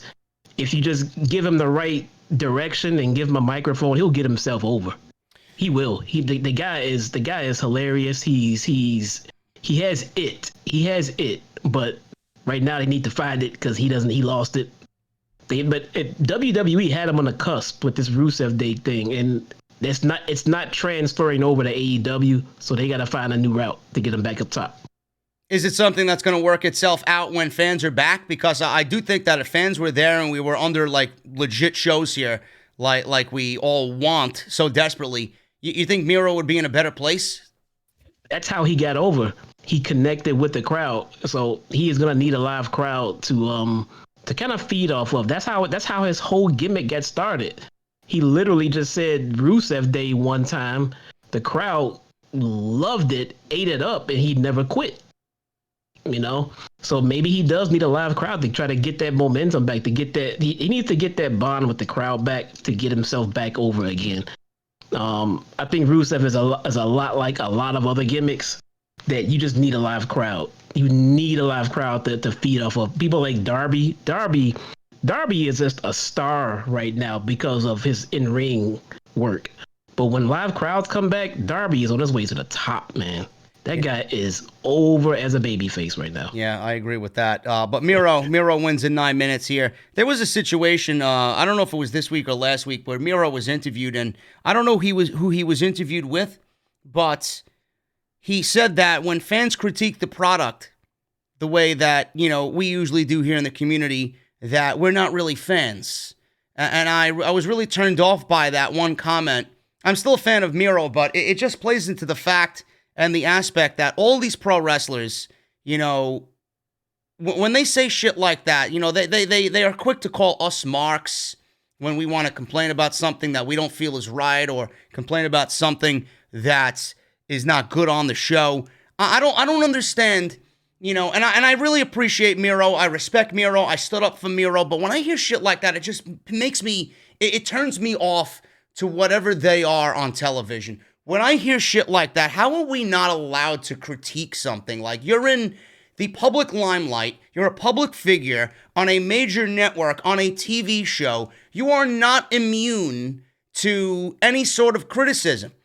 I pay good money, my hard-earned money, to support you, to buy these fucking pay-per-views every single time, once a quarter. I buy AEW merchandise. One of my most favorite things is the fucking AEW hoodie that I have. I beat it up to shit. I wear it every fucking day, right? And I support the company for guys like this, because I want to see them succeed, and I feel like I'm doing a good deed in helping the company. But when people say fans who criticize the product aren't really true fans. Motherfucker, we are the true fans. Like when they say, the fans are marks for whatever reason, Jesse, the wrestlers themselves are, the biggest pussies in the entire community, even though they think that way about the fans, but the wrestlers are so big on themselves, and they're marks for themselves. Yeah. They are the biggest marks of all in the community. If you think about it, think back to the 70s and the 80s when wrestling was still real. I mean, they were still keeping up the kayfabe. Wrestling was all real. Now, when those wrestlers went back to the locker room and talked amongst each other, do you know how bad they talked about fans for being marks and believing all of the shit that happens out there in the ring? They did. We were all marks, because that's where the term comes from. A mark is someone who takes in and believes the kayfabe story that wrestlers tell us, and we believe it's real because we're marks. It's like it goes back to the Carney days and the circus and everything else. We're a mark. We're somebody that you're trying to target to believe your bullshit. So it is what it is. I mean, that's where the term comes from. So they used to go back to the locker rooms and talk shit about the fans for soaking all of this shit in and believing it. Now, over the course of the years, the fans have gotten smart, and now the fans are hip to it, but they have not run away. We still watch but it's for its enjoyment. But now you want to talk shit about us for not being stupid enough to believe your kayfabe. It makes no sense. I don't know. Shit like that really turns me off. Like who the fuck are you? Like, if something's bad, I'm going to say something is bad. Why do I have to willingly accept something that's bad when I know it's not good television? What do you want me to bullshit you? I could certainly do that, and then I'd lose respect for myself, and then my fans watching me would lose respect for me, so I'm not going to do that. So what do you want me to do? You want me to be obedient and tell you that everything that you're doing is good? Because it's not. It's not. I mean, how would everybody feel if I came on Monday and I did my Raw review and told them, oh my God, man, Bruce Pritchard and Vince McMahon are doing a fabulous job. I can't wait for the Survivor Series. Would you want me to just fucking suck dick like everybody else does and not give you the wrong about legitimately everything for a 3-hour fucking show that I thought was one of the worst shows of the entire year? I don't understand these people. I'm sorry that I'm blocked by half the fucking locker room in WWE because what I say is right. I guarantee if I get any of those motherfuckers behind closed doors away from Vince McMahon, they would actually tell me, you know what, man? I agree with you. But they're not going to do that publicly. They're going to pretend like they're the right and we're wrong. But that's the thing. You think about it, they sit there in the back and take all these pitches from Vince and from Creative and from Bruce. And when they're hearing these pitches, they know that they suck. They know it. But yet they're forced to come out here and do it. And then when we shit on it, they get angry at us. Not the ones that pitched that bullshit to them. It's amazing, man. I don't, I could watch fucking, 162 Brave games in a single season, right?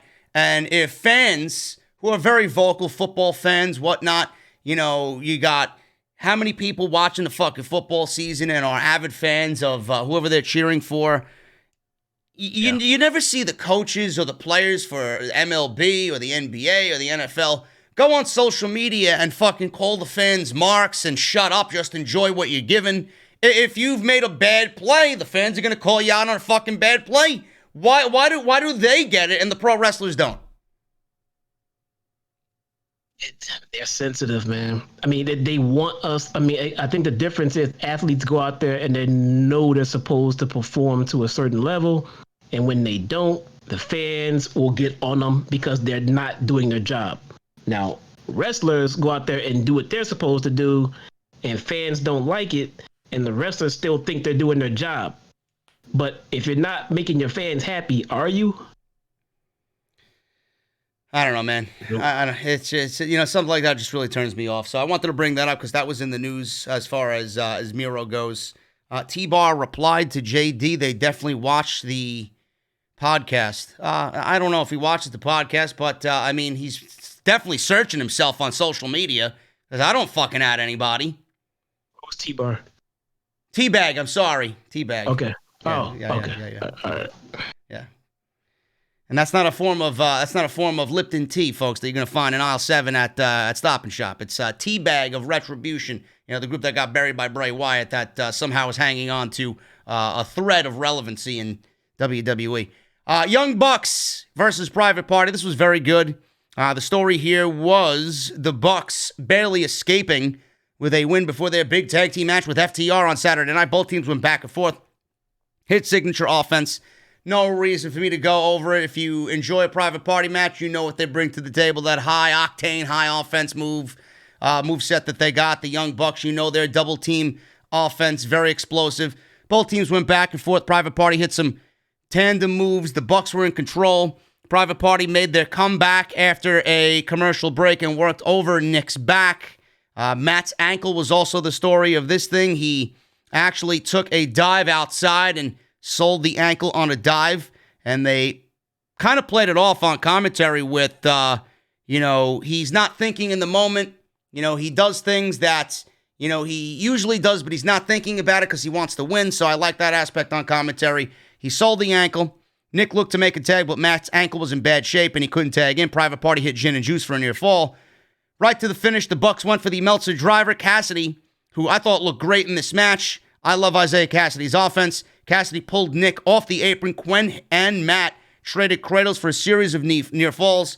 Very similar to what the Young Bucks lost to when Private Party beat them in the inaugural tag team title tournament. They traded cradles back and forth. The Bucks finally hit the BTE trigger, and Matt pinned Mark Quen. After the match, FTR and Tully Blanchard ran in. They teased Pillman-izing Matt's leg again, and Hangman Page ran out for the save. Omega ran out late, but he ran out.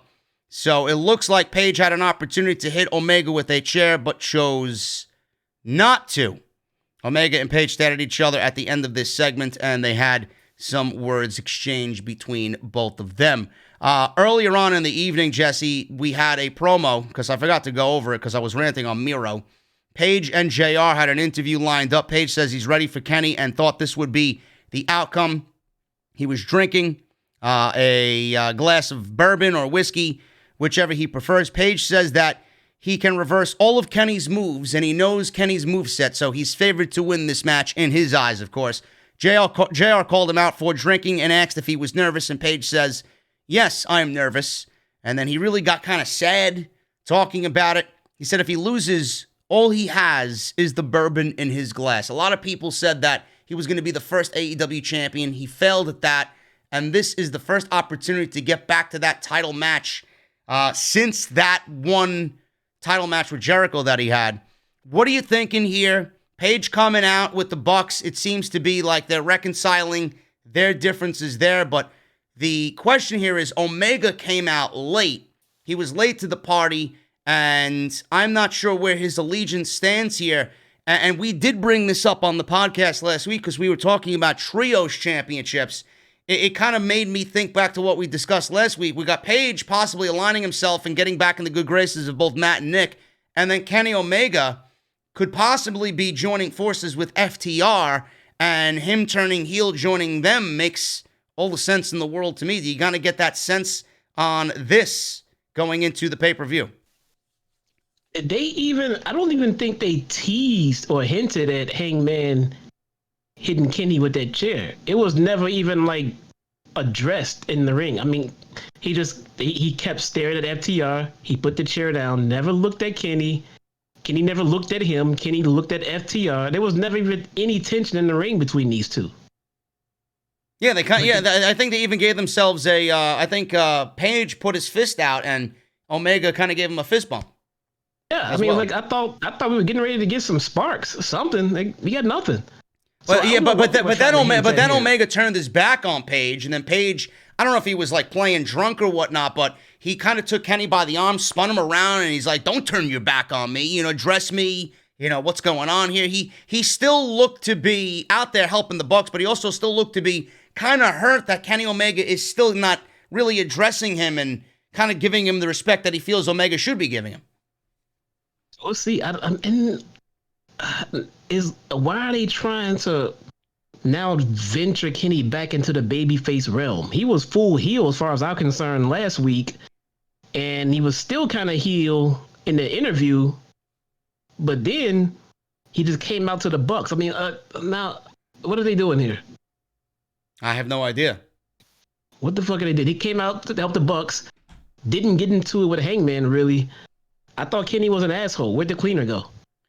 I don't know. Maybe he took the night off and we'll see him on Saturday night. Yeah, I don't know. We'll see. This is the one match that I'm definitely looking forward to most. As far as FTR and the Bucks, I think it's going to be a great match. I'm not really sold on the build yet, and I'm not sold on this stipulation. I think adding that stipulation doesn't do anything but give it a predictable feel. But as far as I'm concerned, I don't think this is the first match that we'll... I don't think this is the only match, I should say, that we're going to see between FTR and the Young Bucks. I think there's going to be more here in some way, shape, or form. So no matter who wins at the pay-per-view, I do think that we're in for a long feud between the Bucks and FTR. But those are the two matches that I'm looking forward to most. Jesse, Omega beats Page at the pay-per-view, correct? Yeah, for sure. And the Bucks with FTR... Even with the stipulation, do you see a Cody situation happening here where they can't challenge for the championships again? Or do you think Tony Khan creatively goes in a different direction and we get the one match here and we get the Bucks beating FTR? Well, I see one of two things happening. The Bucks have to win and win the titles. Or if they lose the titles and say they can't go for any titles, then they don't go for any more tag team titles until they turn heel. So at the point, now I'm not saying that it's going to happen anytime soon, but whenever it does happen, when the Bucks decide to turn full heel, they can just easily come out and say, well, fuck it, we're EVPs and we renege and we want a fucking title shot. Is there a fuck finish here? Ooh, no. Is there a fuck finish where Page and Omega get involved on Saturday night? Because it was certainly teased here with FTR coming out, and do we see that accentuated on Saturday night? Maybe Omega costs the Bucks the match, and that stipulation can go right out the window because it really wasn't a fair contest, and they are owed a title match again because, you know, they put that stipulation on the line because they wanted it, and they created that stipulation, but somebody ruined it for them. Do you see something like that happening when we see a fuck finish? No. The stipulation they gave us was if they don't win the titles. So they can get DQ'd all they want. If they don't win the titles, like they said, then they won't challenge for them again. So a fuck finish does not help them. They said if we don't win the titles. Oh, well, there are ways out of it, though. Nope. Not with the way they worded it. They have to win the titles or not win the titles. They gotta win. I guess you're right. There's no sense in me arguing with you. But yeah. No, I mean, but the way they put it, the way they worded it, there is no way of getting out. DQ won't get them out of it. They didn't win the titles. Yeah. And they can argue all they want. Well, we get screwed. That's great. But you said you didn't win the titles. So they either have to win those titles now or don't win them. And then when they decide to go for them again, just straight go full heel and say, screw you guys, we're doing it anyway. I can't see FTR losing those tag team titles so soon. It's like they barely got them. And that's what's supposed to draw us to the match. You know, I saw the interview where they said that they weren't happy about the build. I mean, I don't know what these guys want. They came from WWE. They should be ecstatic about this fucking build. Yeah, I know. I mean, at least they have a build. What were they doing with the fucking Usos? I mean, they were shaving each other's back. Yeah, compared to the other builds, this build is fucking 5-star, man. They need to be a little bit more excited about this one. I mean, I'm with them. It could be a little bit more interesting, but we've seen them get worse. So, I mean, I'm not complaining about the build at all. I mean, they didn't dive right into it. I mean, they've been there a while before they got to this match, and it won't be the last one. Yeah. So, I'm not worried about the build. I mean, I do want to see where they go with this if we don't win the title bullshit, because now they got to win the titles and cut FTR short, or don't win the titles and have nothing to go for as a tag team. Yeah. We got one of the best segments that I think promo-wise we've seen all year in pro wrestling with Eddie Kingston and Jon Moxley. This was a face-to-face for the AEW title match on Saturday night. Kingston got in Moxley's face. He says he's going to win the AEW title on Saturday, hand it to his mother and explain to her that's why he didn't give her any grandkids because he was obsessed with getting to that moment. He pushed his nose against Moxley. You talk about them promoting a face-to-face. These guys were absolutely face-to-face. He pushed his nose against Moxley, and he said he's taking that championship from him at Full Gear. Moxley grabbed the microphone from Eddie Kingston. Eddie Kingston did not let it go, and he eventually let it go.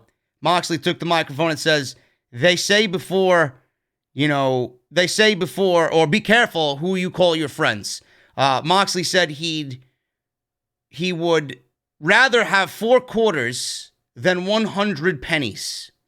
So I really like that line because it really kind of stuck with me because I'm the same way. I would rather have 4 really great friends in my life than 100 fucking acquaintances that you don't know who the fuck gives a shit about you and who you can't trust.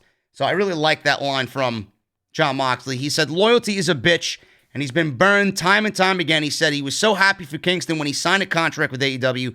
Kingston says he did not care. Mox said, listen, I'm talking. Let me talk. He says he was happy for his mother, Ruthie. He says he made a promise to her that he would look after her and always have his back no matter what, and no matter what trouble he caused himself. He said he broke that promise, though. He says he believes the loudest man in the room is usually the weakest man in the room. He says he's been loud lately, but he's not the weakest. He asks what's going on in his head. Kingston then turned his back on Mox, but listened as Moxley was talking to him, and he was showing emotion all over his face and really showing the anger here on what Moxley was saying. Moxley said he knows he's getting into the ring with the best wrestler on the planet today, and he's going to lose. He said it'll turn out that after 18 years, he didn't deserve it at all. He said what puts his stomach in knots is that he made a promise to his mother that he will not be able to keep. This was some of the best mic work all year, Jesse, in AEW, in both AEW and WWE. And I still see a lot of people saying, why would you buy a pay-per-view for a Jon Moxley, Eddie Kingston match for the AEW Championship? It's not the marquee pay-per-view main event that you're used to, seeing or that you would expect from a major promotion for whatever reason. You might think Eddie Kingston doesn't deserve it. He's been there for a cup of coffee. He's getting it too soon. You don't know who Eddie Kingston is, whatever your reason is. But I mentioned this a couple of weeks ago with you on the podcast. No matter what anybody thinks about this, these two have history. And this is a very predictable match because I don't think anybody going into this is thinking Moxley's going to lose that title. It is a predictable match, but they're turning it into one of the most must-see matches on the card based on the fact that it's predictable, which is fucking difficult to do. They've gotten you so emotionally invested in a overly predictable match that 100% of the people watching this know Moxley's going to win based on their promos. And if that is not impressive to anybody watching this, I don't know what the fuck you guys want as far as a pro wrestling match and a feud for a championship you know is not going anywhere. Really. No, this match is interesting because Eddie Kingston made it interesting. Yeah. This guy can sell ice to an Eskimo, man. I mean, I don't know what else you guys want me to say. This guy, anything that he does is interesting because he makes it interesting. He goes out there every week on the mic, and I sincerely believe that winning this title from Moxley is the most important thing in his life right now. Mm-hmm. It's all he cares about. And he has to do it because he needs to. And he made it feel that important to him. So for that alone, I want to see this match. Think about what Eddie Kingston is doing for this feud and go back and compare it to Hikaru Shida. What is she doing to make her matches interesting?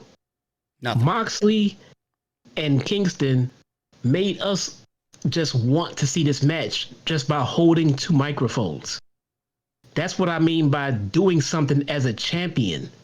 You know, Kingston is helping get Moxley even more over as the champion. Moxley is giving Kingston credibility and feeding into his passion to become champion. They're doing something for each other in the dispute leading up to the match. That's what I mean when I say Shida is not doing anything. She's just going out there and wrestling. These guys are making this an interesting match before they even get to the pay-per-view. That's how you do it. That's why I want to see this match. I don't care what Kingston talks about. I'm going to stop what I'm doing and listen. Because this guy makes everything so interesting, man. Yeah. People undervalue Mike's skills in this industry a little too much. Dope Dubs Productions in the chat. Why is it so wrong for Eddie Kingston to get that belt? Because it's just not in the plans. No, It's not in the long-term booking. He's used here, like Jesse said, to get Moxley over and make him more of a credible champion than he already was. They have history. They know each other inside and outside the ring. And it's merely using to propel Jon Moxley to a point where he is going to be at the highest plateau in his AEW title reign for Kenny Omega to take that championship from him. And when Kenny Omega wins that title, it's going to be off and running with heel Kenny Omega as the AEW World Champion. And Kenny Omega is going to benefit from beating a Jon Moxley right now that looks untouchable. That's storytelling. Yeah. That is the plan. Yeah, I mean, that's all it is, guys. I mean, look, if you look at the whole roster of these wrestling shows, you got about 20, 30 people. How many times can you see them wrestle each other and stay interested in it? I mean, you don't pay just to see them wrestle. They have to make it interesting. Yeah. Somebody has to make the matches interesting, because sooner or later we will have seen all of these matches. So what makes me care about this one more?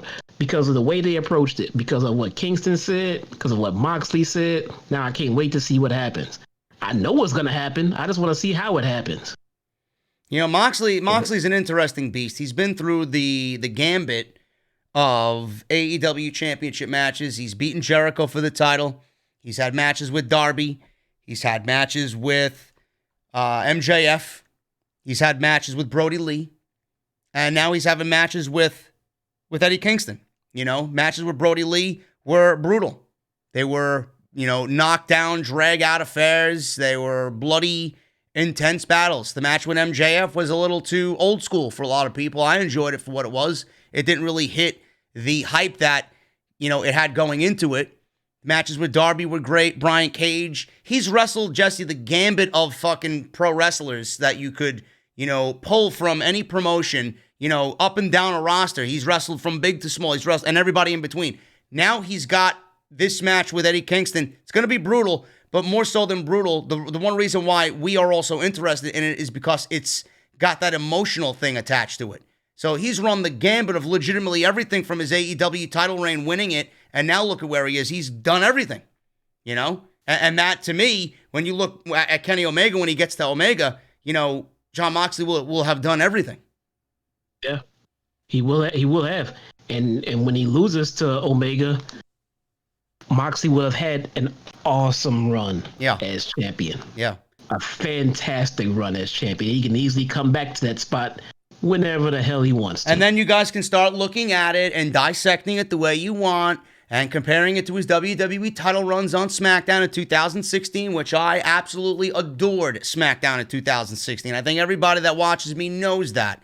But Jon Moxley, WWE did not do him any favors with that WWE Championship. In fact, with Ellsworth and all that shit happening, some of the matches with AJ were really good, but they did not have any plan whatsoever outside of that one moment with AJ where they really gave Moxley anything to run with. So when you look back at what they did and look at what Tony Khan has been doing with Moxley, which are you going to look back and think, oh man, he's that was the biggest moment of his career? His WWE title runs or this one? And don't say WWE because it's the bigger promotion. I'm talking about body of work. This is his crown jewel right here. No, right now Moxley is he is the top star in AEW, bar none. He is the number one top guy. Even when he was champion in WWE, he was never the top guy in the company. No, he was he was always the third wheel in the Shield. Yeah. He was never given any he was never given the leeway that Reigns and Rollins were given. No, absolutely not. He was pretty much a placeholder champion, and they didn't use him right at all. No. They didn't push him as the top guy. He should have been out there beating Roman, beating Seth. He should have been the top guy in the company. He wasn't even the top guy in his group. Do you remember, WWE had one opportunity to make Ambrose, I don't even want to call him that. WWE had one opportunity to make Moxley into someone who could be as big, if not bigger, than Reigns and Rollins. Remember in the Royal Rumble, when Triple H won the Royal Rumble, who was the last guy that he eliminated in that Royal Rumble? It was Jon Moxley. John Moxley for the WWE Championship in that Royal Rumble. That was the one moment. And then he got a match at that Roadblock pay-per-view. I don't know if I think that was the case. It was they gave you some offset March pay-per-view before WrestleMania, and they had Jon Moxley versus Triple H for the World Championship. And everybody then, when I reviewed it, was saying that he should have won the title then. He was as hot as anybody in the company in that moment, and they didn't do anything with it. Yeah, I agree. I remember that now. They did. They had a chance right there. They also had a chance to get his WWE run off to a hot start when they started feuding him with Mick Foley, right? Yeah, I remember that. They could have kicked it off. Now I forget the reason why they buried that one. It may have been an actual legitimate reason. I forget what the reason was, but they were onto something right there. You had this hardcore legend coming up with this new up-and-coming hardcore guy who was wanting to kick it. They could have beat the crap out of each other. I think it was Foley's injuries. I think he couldn't do a match. I think that's what they were trying to do. They're trying to get him into a match with Foley years ago, and Foley just couldn't do it. Yeah. This is what we're going to be discussing when Moxley's career is over. Looking back at what he did in WWE, looking at what he did in AEW already in 1 year. Minus the Shield, because the Shield was something special to a lot of people, one of the greatest factions that WWE ever had. But if you're looking at Jon Moxley's body of work already in 1 year, he has made up for the last 4 years in WWE, and I don't think anybody can refute that. WWE had one chance to make this guy into a bigger star, like I just mentioned. It should have been Reigns versus Moxley at that WrestleMania. Instead, WWE wanted to go with Triple H to put over Roman Reigns. They fucked everything up. They're not in the business to make superstars. WWE is in the business to push who they want to. They're not about the fans. Moxley should have been as big as Roman Reigns that year, and they failed. Yeah, and Edgar's right, too. Lesnar had a chance to put Moxley over, and he did not. And didn't do it. Yep, he would not. I mean, he just wouldn't play. He wouldn't play ball. Nope. So, speaking of playing ball, Pac is back on the team. Pac was sitting on a black couch in a room, looked like a loft in the UK somewhere. Various cutaways from him in this apartment to him on a beach, and then added special effects and various images of Pac in a room with himself, almost as if he was going crazy in isolation. He said every day that passes in isolation, he'll get better and stronger and more obsessed. And I thought he was legitimately going to be back on Dynamite. I think you thought the same thing, Jesse, but this was nothing more than a 45-second vignette of Pac. He broke his silence, and almost it's going to be him kind of molding what's been going on with him and his absence for 7 months. They're going to mold that into, I guess, another tweak added to his character. Yeah, I was kind of disappointed in it. I thought we were gonna get Pac for the night, man. I think they kind of misled us on that one. But nonetheless, he's coming back soon, so I'm happy about that. Does he show up at the pay-per-view on Saturday? I don't see why he would not. I mean, otherwise they could have saved this promo for the day after. Yeah. So, I mean, I can't wait. Dude, Pac fits into so many damn storylines right now. You can pretty much plug him into any of them, and he will fit. Yeah. And so, you could put him in there with Cody, if Cody is still the TNT title champion at Full Gear. Darby, he's got Eddie Kingston, Pentagon and Phoenix. You could do him and Paige again, which I don't really necessarily want to see, but that's always an opportunity. You could do him and Orange Cassidy. Yep. Again, there's a ton of people there for him to work with. So, yeah, him back on TV is going to enhance that show immensely, in my opinion. He brings so much, man. He's just a pure raw heel. Yeah. I mean, which is kind of underappreciated as we sit here trying to figure out if Kenny's heel or not, or what's going on with this. There's none of that shit with Pac. He's coming in, he's gonna kick your ass, and he's gonna be a dick about it. Yeah, but he knows what he's got to do, but it's not in a way where you want to see him get his ass kicked, because he comes off in a way where he definitely is heel. He plays it fantastic, but he also comes off in a way where he knows how fucking good he is. So it's like, it makes you want to like him more, honestly, because we all know how good he is, and he's just backing that claim up. Like, I'm great, you know? I'm a dick, but I'm great, so you really can't say anything bad about me. This guy's so good. He'll go up to do a red arrow or something and then realize the fans want it. Yep. So he'll climb back down and don't do it. Yep. Yeah, he's such an asshole. He's so good at what he does.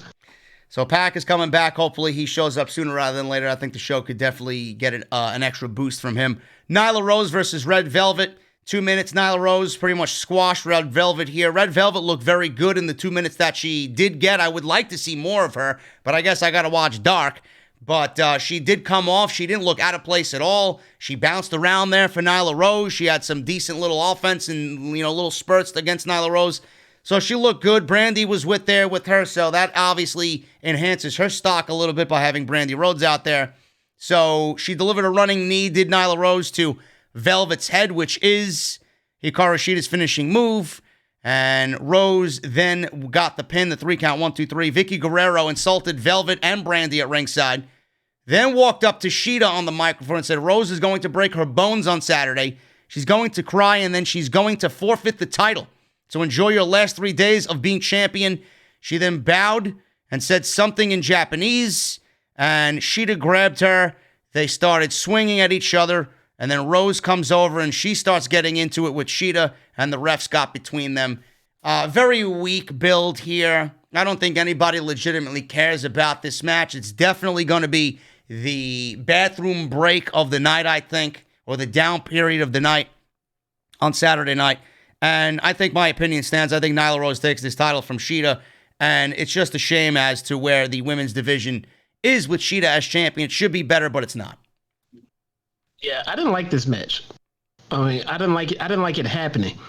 It's like they were in the process of bringing Velvet up through the ranks, and they took her from jobber status, gave her a storyline, put her with Brandy, got her on Dynamite, and then they have her job out to Nyla Rose. What the fuck? They couldn't find another jobber to come lay down for a 3 count for Nyla Rose?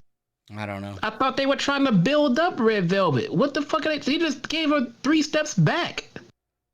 I don't know. See, it's decisions like that where we rant and why we rant. Like Jesse's correct. Yeah, it's very difficult to disagree with them. They don't have anybody else to put in there to get Nyla Rose a win before the pay-per-view. They got to take somebody that they're actively building up on Dark. Yeah. It fucking makes no sense, dude. It makes 0 sense. That's a WWE move right there, folks. In the meantime, if you watch Dark, they get Brandy fucking racking up wins like she's the queen fucking Charlotte over there. Brandy can't lose. Brandy is a 5-star main eventer on Dark, man. And then Red Velvet has to lay down for Nyla Rose. Alex Marvez was backstage with the Natural Nightmares. Apparently a match is made for next week. It's going to be Dustin and QT Marshall versus the Butcher and the Blade. Bunny walked in. She had a bunch of QT Marshall's credit cards. She says, take your cards back. They're all maxed out. Thank you for the gifts. And Butcher and Blade ran out and attacked them with weapons. They attacked them backstage, so the match is announced for next week. They also announced a Penta versus Rey Fenix match for next week. I'm assuming this is going to have implications stemming from the tournament match that we had, and Phoenix advanced. Maybe this is going to be Tony Khan's make good to Rey Fenix if he beats Penta, which I expect he will. He'll go on to maybe battle Omega for a number 1 contendership before we move on to Omega and Moxley building towards the next pay-per-view. So that was announced for next week. That should be great. And we got a Darby Allin hype video where he was pretty much explaining to everybody that he's the face of TNT. He bashed the car that was in the video and wore a Cody mask and a suit. He then drove the car as Darby and hit Cody with it, who flew over the top of the hood into the ground. So Darby doing some trash talking in his own way here against Cody Rhodes. And then we got Cody with Arn Anderson and the Gunn Club. Billy and Austin Gunn versus the Dark Order. This was John Silver, number 10, and Colt Cabana in the main event. I didn't really pay too much attention to the match because I really don't care about the Gun Club or anything with these guys in this match. It was just a backdrop to what was going on with Darby and Cody. Billy got a hot tag, hit a famouser for a near fall on number 10. The match broke down. Everybody hit a big move towards the end. Cody hit a dive to the floor on Cabana. Silver went for a tope on Cody, but got caught and he got thrown into the crowd. Austin hit Crossroads on Cabana and then hit a quick draw, which I believe is his finishing move, on number 10 for the pin. And that was it. The rest of the Dark Order appeared after the match, and T's climbing in. Silver grabbed the chair. Orange Cassidy came out from the back, and he hit an orange punch on Silver. Cody closed the show with a promo. This was actually better than the match. So Cody got on the microphone and started talking trash to Darby Allin, who was sitting up in the bleachers at the Daly's place. He looked up at Darby. He said Darby is telling people that TNT doesn't want him as the face of their network because he's so reckless.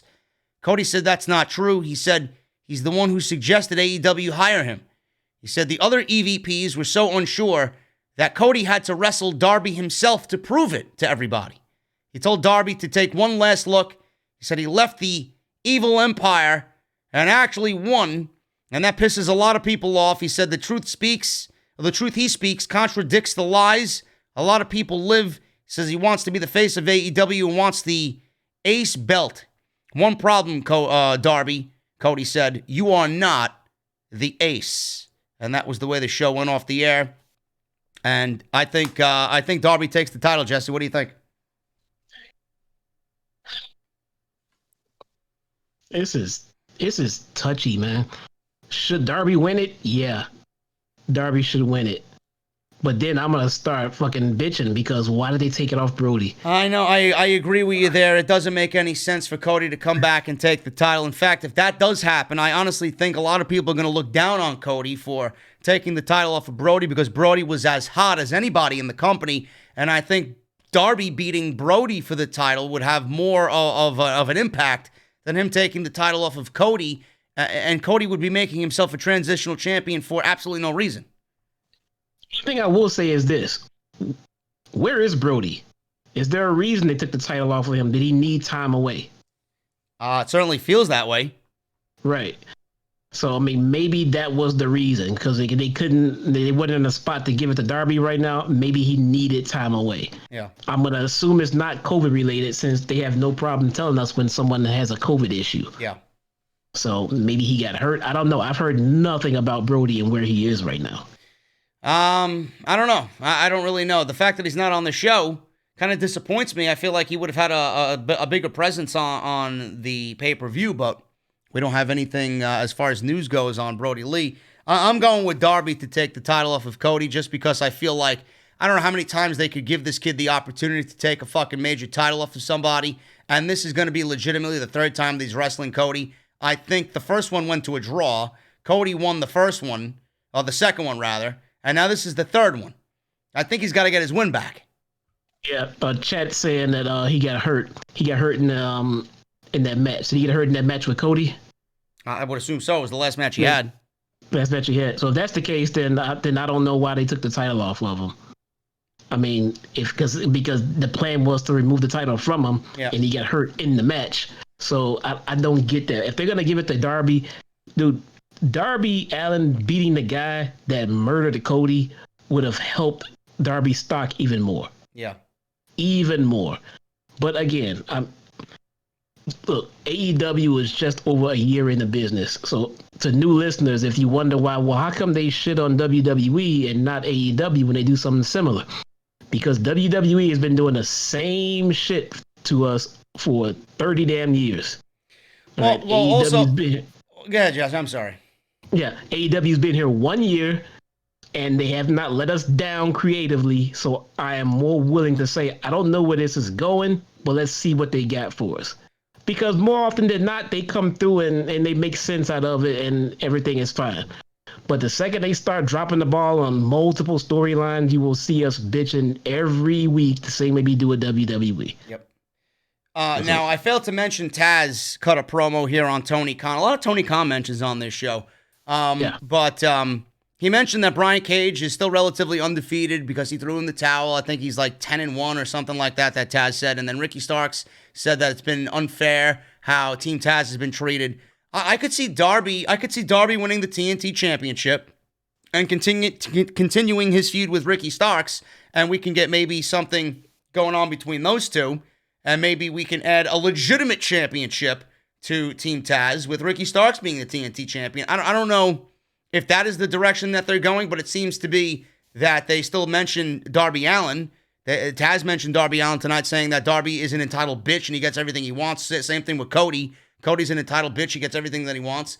So I don't know where this is all going, but it certainly is a tease that we are not done between Darby and Team Taz either. You know what I do like, though? I like how they're not making this FTW title a thing. Yeah. You see, he just wears it. It's a. I mean, it looks ridiculous, though. I mean, I'm glad that they're not mentioning, but it looks ridiculous.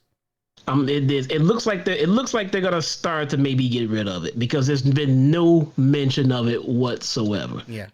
Which is fine. I mean, it looks like they've seen the writing on the wall where we're like, look, we don't need this just out of the blue title right now. We have a championship title, we have a mid-card title, we have tag titles, we have a women's title. That's it for right now. Where does the FTW title land as far as on the scale of what's important and what's not important? It's going to take shine from the TV title. You know? I mean, I do think we have trios titles coming. There's been way too much trios talk on Dark, and they keep... The thing is, when they do things on Dark, they put teams together, right in the subtext, everything, it always says their trios record. They keep mentioning trios records, man. It's coming. Well, I would be interested in that. So, there's a couple of ideas that we floated around in the last couple of weeks here, and I think that could actually very well play into what we talked about. So, whenever they feel like unleashing that news on everybody, which is certainly the direction that they're going, I'd be okay with it. Also on Dark, a couple of names to look forward to coming to Dynamite, probably for a push, is the tag team of Max Caster and Anthony Bowens. I'm interested very much so in seeing what these two guys can do. Yes, yeah, they are on their way up, which I like. I mean, they have a flourishing tag division, and they're not stopping and laying on their. And they even gave themselves AEW gave them a name. They're called the Acclaim. The Acclaim. Yep. So I think that's great. They already got they got a look down. They got a name, and by that they got major things in store for these two guys. Yeah, they're gonna get a little run, which I like. I like they're not just resting on their laurels on the tag division. They're still building new tag teams. They're still working at it. Yep, I love it. I like it. Guys, that is the end of the review. We legitimately covered everything as far as Full Gear goes. We got our breakdown for Full Gear. We went over who we thought was going to win the matches. Your AEW news and rumors for the week. We broke down the show the best that we could, giving you guys all the insight as to where we think everything is going and possibly going moving forward as well. And if you guys came for the review, I appreciate it. You guys can certainly hang out. We're going to read some super chats now in a little bit. But if you guys come for the review and you don't want to stick around, I'll see you guys live back here on Friday night for SmackDown. And then on Saturday for Full Gear, I will be live covering the show on Saturday night. Remember to hit that thumbs up, guys. Also, 492 likes in the chat. Let's try and get us close to 700. 700 likes in the chat, and the super chats are open. We're going to go over them. Jesse, what were you going to say? CT Ray said the Acclaim. He mentioned the Plymouth Acclaim. We used to have a Plymouth Acclaim, man, with a turbo. A little bitty box car with a turbo. I think it was about as fast as a sports car. It's a little bitty family car. I think it was cool. I certainly like the name, though. Got a nice ring to it. Pro Wrestling Podcast with a $5 super chat. Here is for the Electric Bill JD. Thank you so much, man. I appreciate you. Jacob Donnelly with a $5 super chat. I do see Sting appearing at Full Gear. Something about Darby sitting alone in the balcony seats makes me think those are subtle teases. Could be, man. It's a little easy to kind of decipher that and make the correlations between the two. But if he does come, I think a lot of people are mentioning Darby. And we'll see what happens on Saturday night, man. I'm not really too excited about that aspect of the show. I'm more excited about the Omega Page match and the Bucks FTR match, and then obviously the Moxley and Kingston bloodbath that is going to be. I think it's going to be a great show. But Jacob, thank you for the $5 super chat. Mr. Cake, $2. I am worried about FTR. They stood tall tonight. I don't know what you're worried about, man. This is not WWE. Let Tony Khan do what he's got to do. They might lose. They might luse. We know. We don't know. We'll see. Marius Kozak with a $5 super chat. Ha ha ha. Another record low third hour for Raw.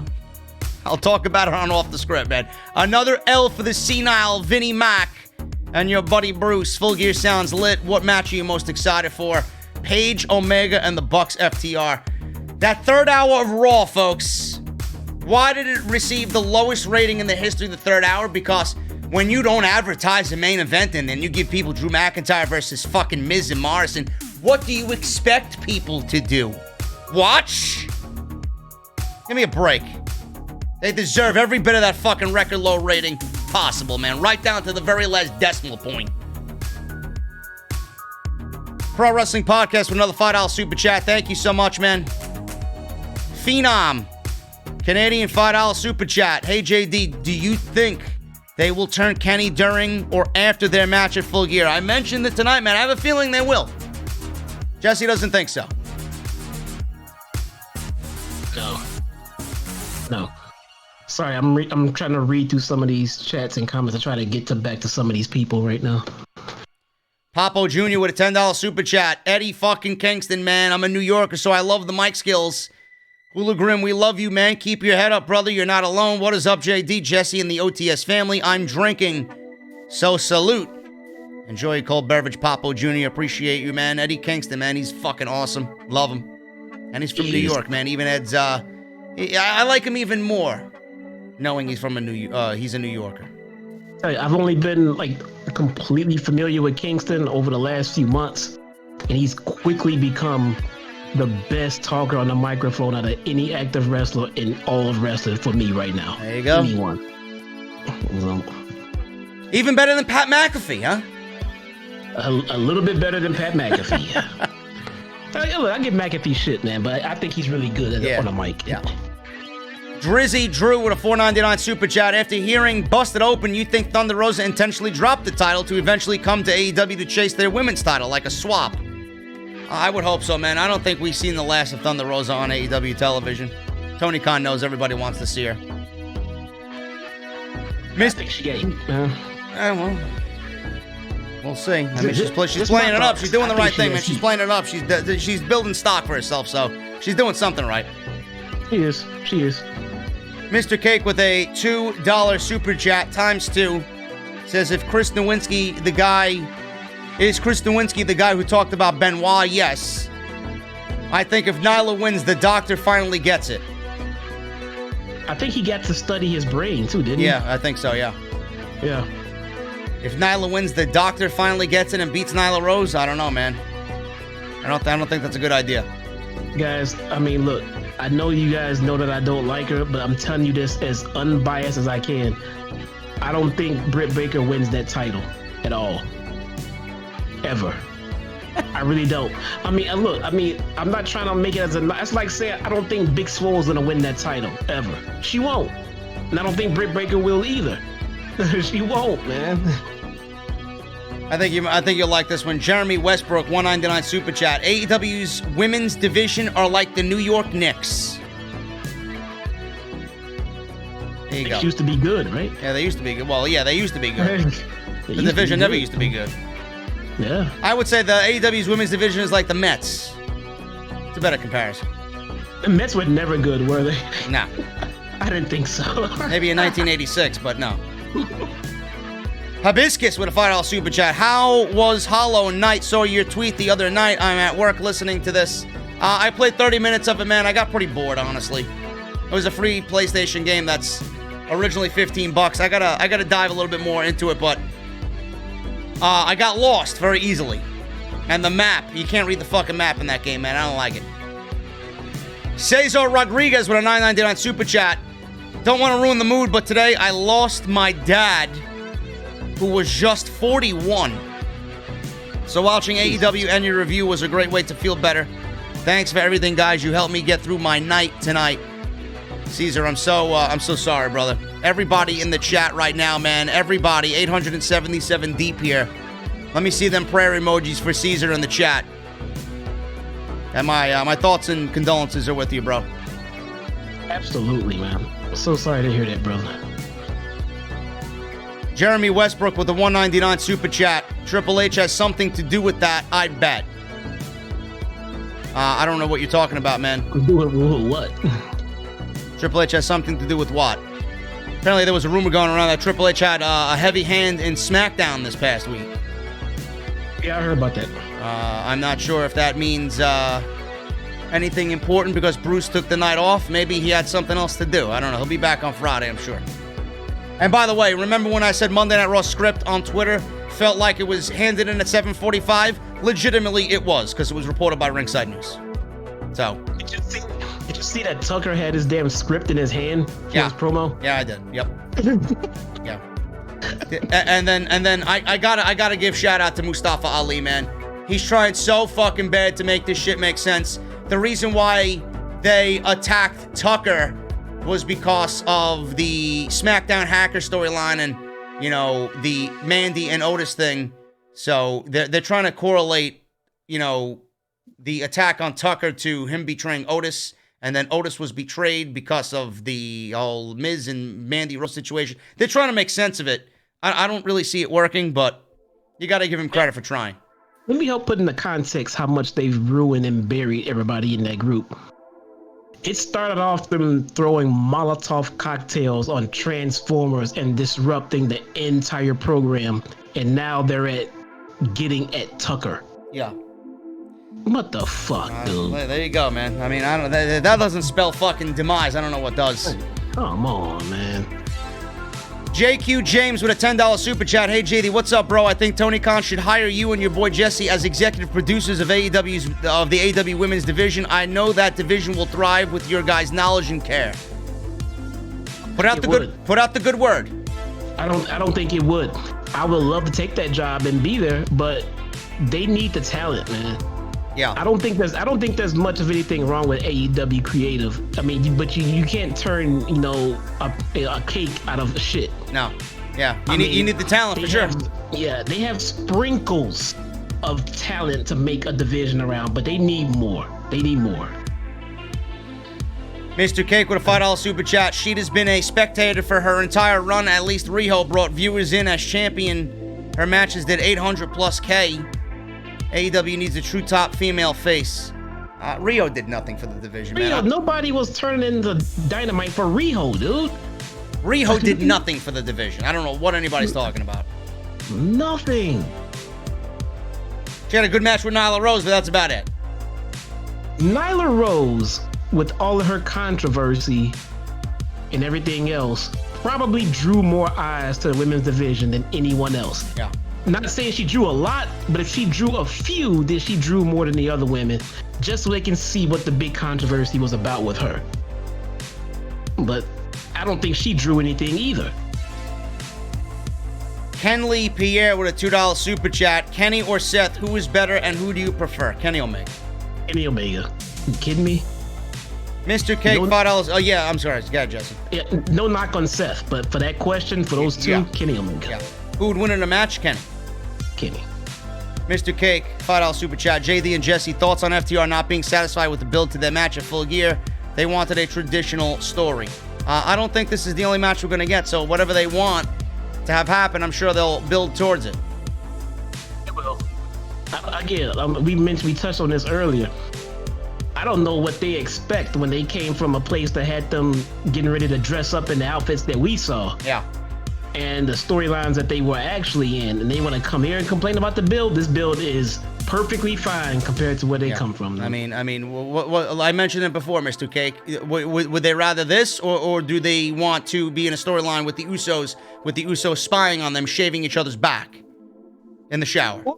Hologram. Hey, what the hell? What city you from, Hologram? The riots have already begun. What's going on? I don't even think anything's changed with the election stuff. So what are you rioting over? they already started gathering in Chicago. They started gathering about all of the lawsuits being filed by one of the people involved. This is what they want. This is exactly what they want. Yep. No, it's what he wants. Yeah. But, well, the establishment. What they want. Gavin Death, Australian $5 super chat. AEW should drop the women's division and outsource to other promotions like they have done showing the NWA women's title, but with women's promotions. Drop the women's division? I don't think so, Gavin. It just needs to be worked on, man. You know? Give it 6 months with proper care and actually getting us some storylines. I think it could flourish, but they really haven't put any effort into it. It's just there. It just exists. Because if they don't have a women's division, then people would cry, where are the women? Now we got the women. Now people want more with the women. People are complaining about the women's division, and rightfully so. It needs help. But the thing about it is, the thing that I like about AEW is the women's division is suffering. It needs help, and they're aware of it, and they're making moves and trying to fix it. That's all I really want, man. I mean, look, I'm not behind the scenes to negotiate contracts and see who's available and see who has what COVID or what, but they do. So I'm willing to give them the time to figure this out because I know they're trying. Yeah. As opposed to other places where they just, well, you don't like it, we don't care. You know, they're trying. So let's just be patient, guys. They're trying. Kaz with a $10 super chat. From watching your NXT review of War Games 2017 to reviewing AEW, I've grown from this guy is crazy to this guy is the reason I'm watching pro wrestling again. Nutshelling it. I love and respect you. Thank you, Kaz. I appreciate you, brother. I've come a long way, man. A lot of people think I'm crazy, but I like to entertain, and what I say is I feel like a true, honest fan's interpretation of what we're watching, so I'm glad you guys are with me. Mr. Cake, $5 super chat, and a $5 super chat. Thank you again, man. Cornette himself says the marks are in the locker room now instead of the other way around. I mean, he's got me benched, and I don't really like the guy, but he's 100% correct on that. And then he says Paige needs to win. Kenny needs to get knocked off his high horse first because he was on that New Japan run for about 2 years before he got that big win. But this is not Japan, bro. Kenny's going to be a heel champion. And what would you rather see? A baby face first with Paige winning the title and then Omega taking it? That's not the way it should go. It's a heel reigning supreme and then the baby face overcoming the bad guy. That's the way it works. Yeah, it's not. Yeah, anybody who's sitting there hoping for a Kenny Omega loss, you're gonna be for a rude awakening on Saturday night. Be there for a long time, buddy. He's not losing anytime soon, man. No way. Jeremy Westbrook with a $4.99 super chat. If you think about it, AEW wrestlers from WWE are booked in the same placement at their less than or at their heights currently. Was Vince right? AEW wrestlers from WWE are booked in the same placement at their less than or at their heights currently? Well, no, because WWE had them for an extremely long period of time, probably had them on the cusp of superstardom, but probably pulled them back because they got themselves over or it wasn't the time for the push, and then they couldn't redo the magic. So if they brought over here and it seems to be booked in the same position, give them time. They just got here. The guys have one televised show. They're gonna expand soon. They'll be all right. They're in a much better place now than what they were over there. Francis Loop with a $10 super chat. You know, if Thunder Rosa is off TV, then why does the NWA women's title need to be on AEW TV then? Serena Deeb should be wrestling for the AEW women's division. Also, fantastic rant for Raw.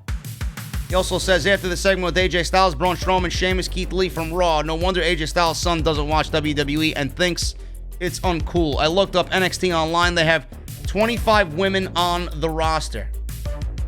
Yeah, but how many of them are on TV? Number one. On TV. Number two, Serena Deeb should be wrestling for AEW, in which she is, but she's the NWA Women's Champion, so good for her for branching out. You know, she's been away for a while, so get your feet wet with as much talent as you can. Thunder Rosa will be back on TV, and that AJ Styles segment with that triple threat match from Raw, it made me dumber for watching it. because it legitimately made zero sense whatsoever, and whoever wrote that segment should be fucking fired from writing any wrestling ever again.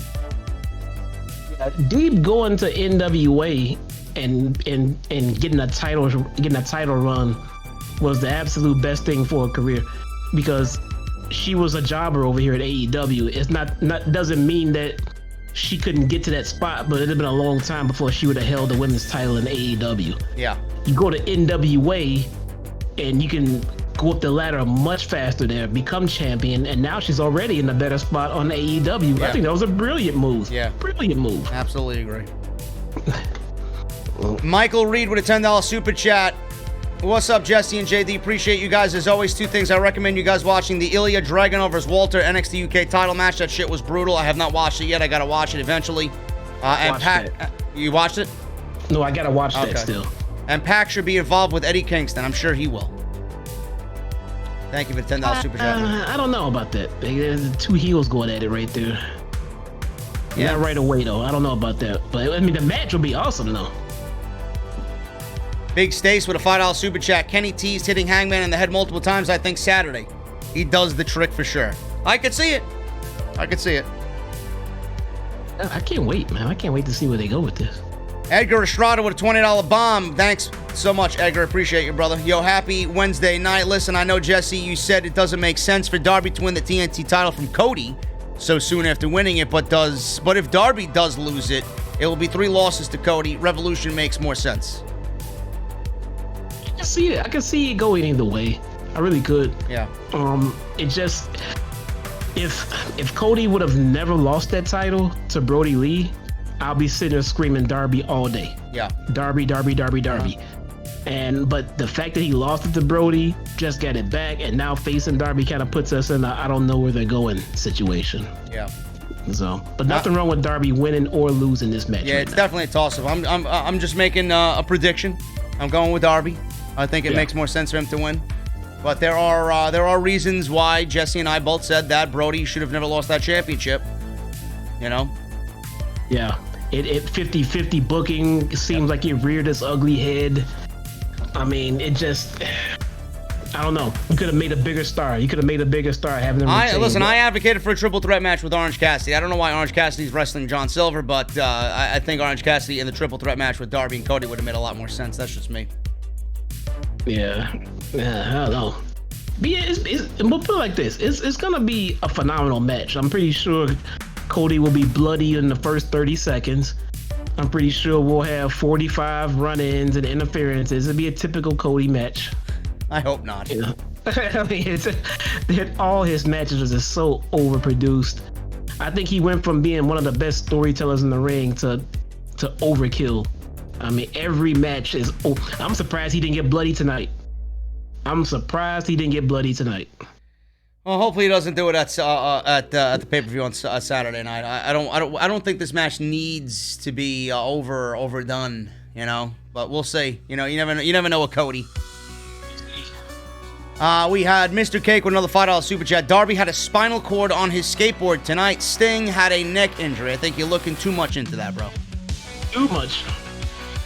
DX for life, $5 Australian. Credit to Moxley. He was looked down as champ when lockdown first started, but he's really turned it around. I think so, absolutely.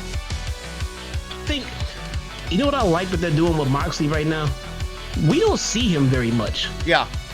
We don't. And when we do, he comes out and does a promo, and he just talks and leaves. If you want to see the fucking champion fight, you gotta buy the pay-per-view. That's exactly how it should be done.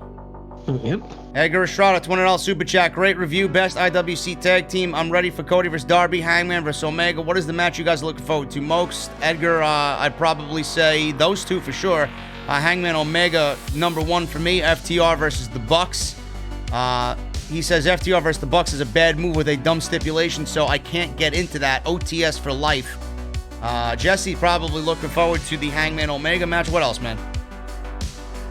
Yeah, I'm looking forward to Hangman Omega. I think the Hangman Omega match is gonna be a pivotal match for the entire direction of AEW. Yeah, I can see that. That'd be extremely pivotal because Kenny's gonna win. Kenny's gonna hit for the title, I get Hangman losing, and I got Hangman going into a different path, and I think those guys come back together for that title that Kenny's gonna win. Yeah, I can see that. Mr. Cake with a $2 super chat. He meant Triple H probably had a hand in Cody Rhodes. Getting his name back? Yeah, maybe.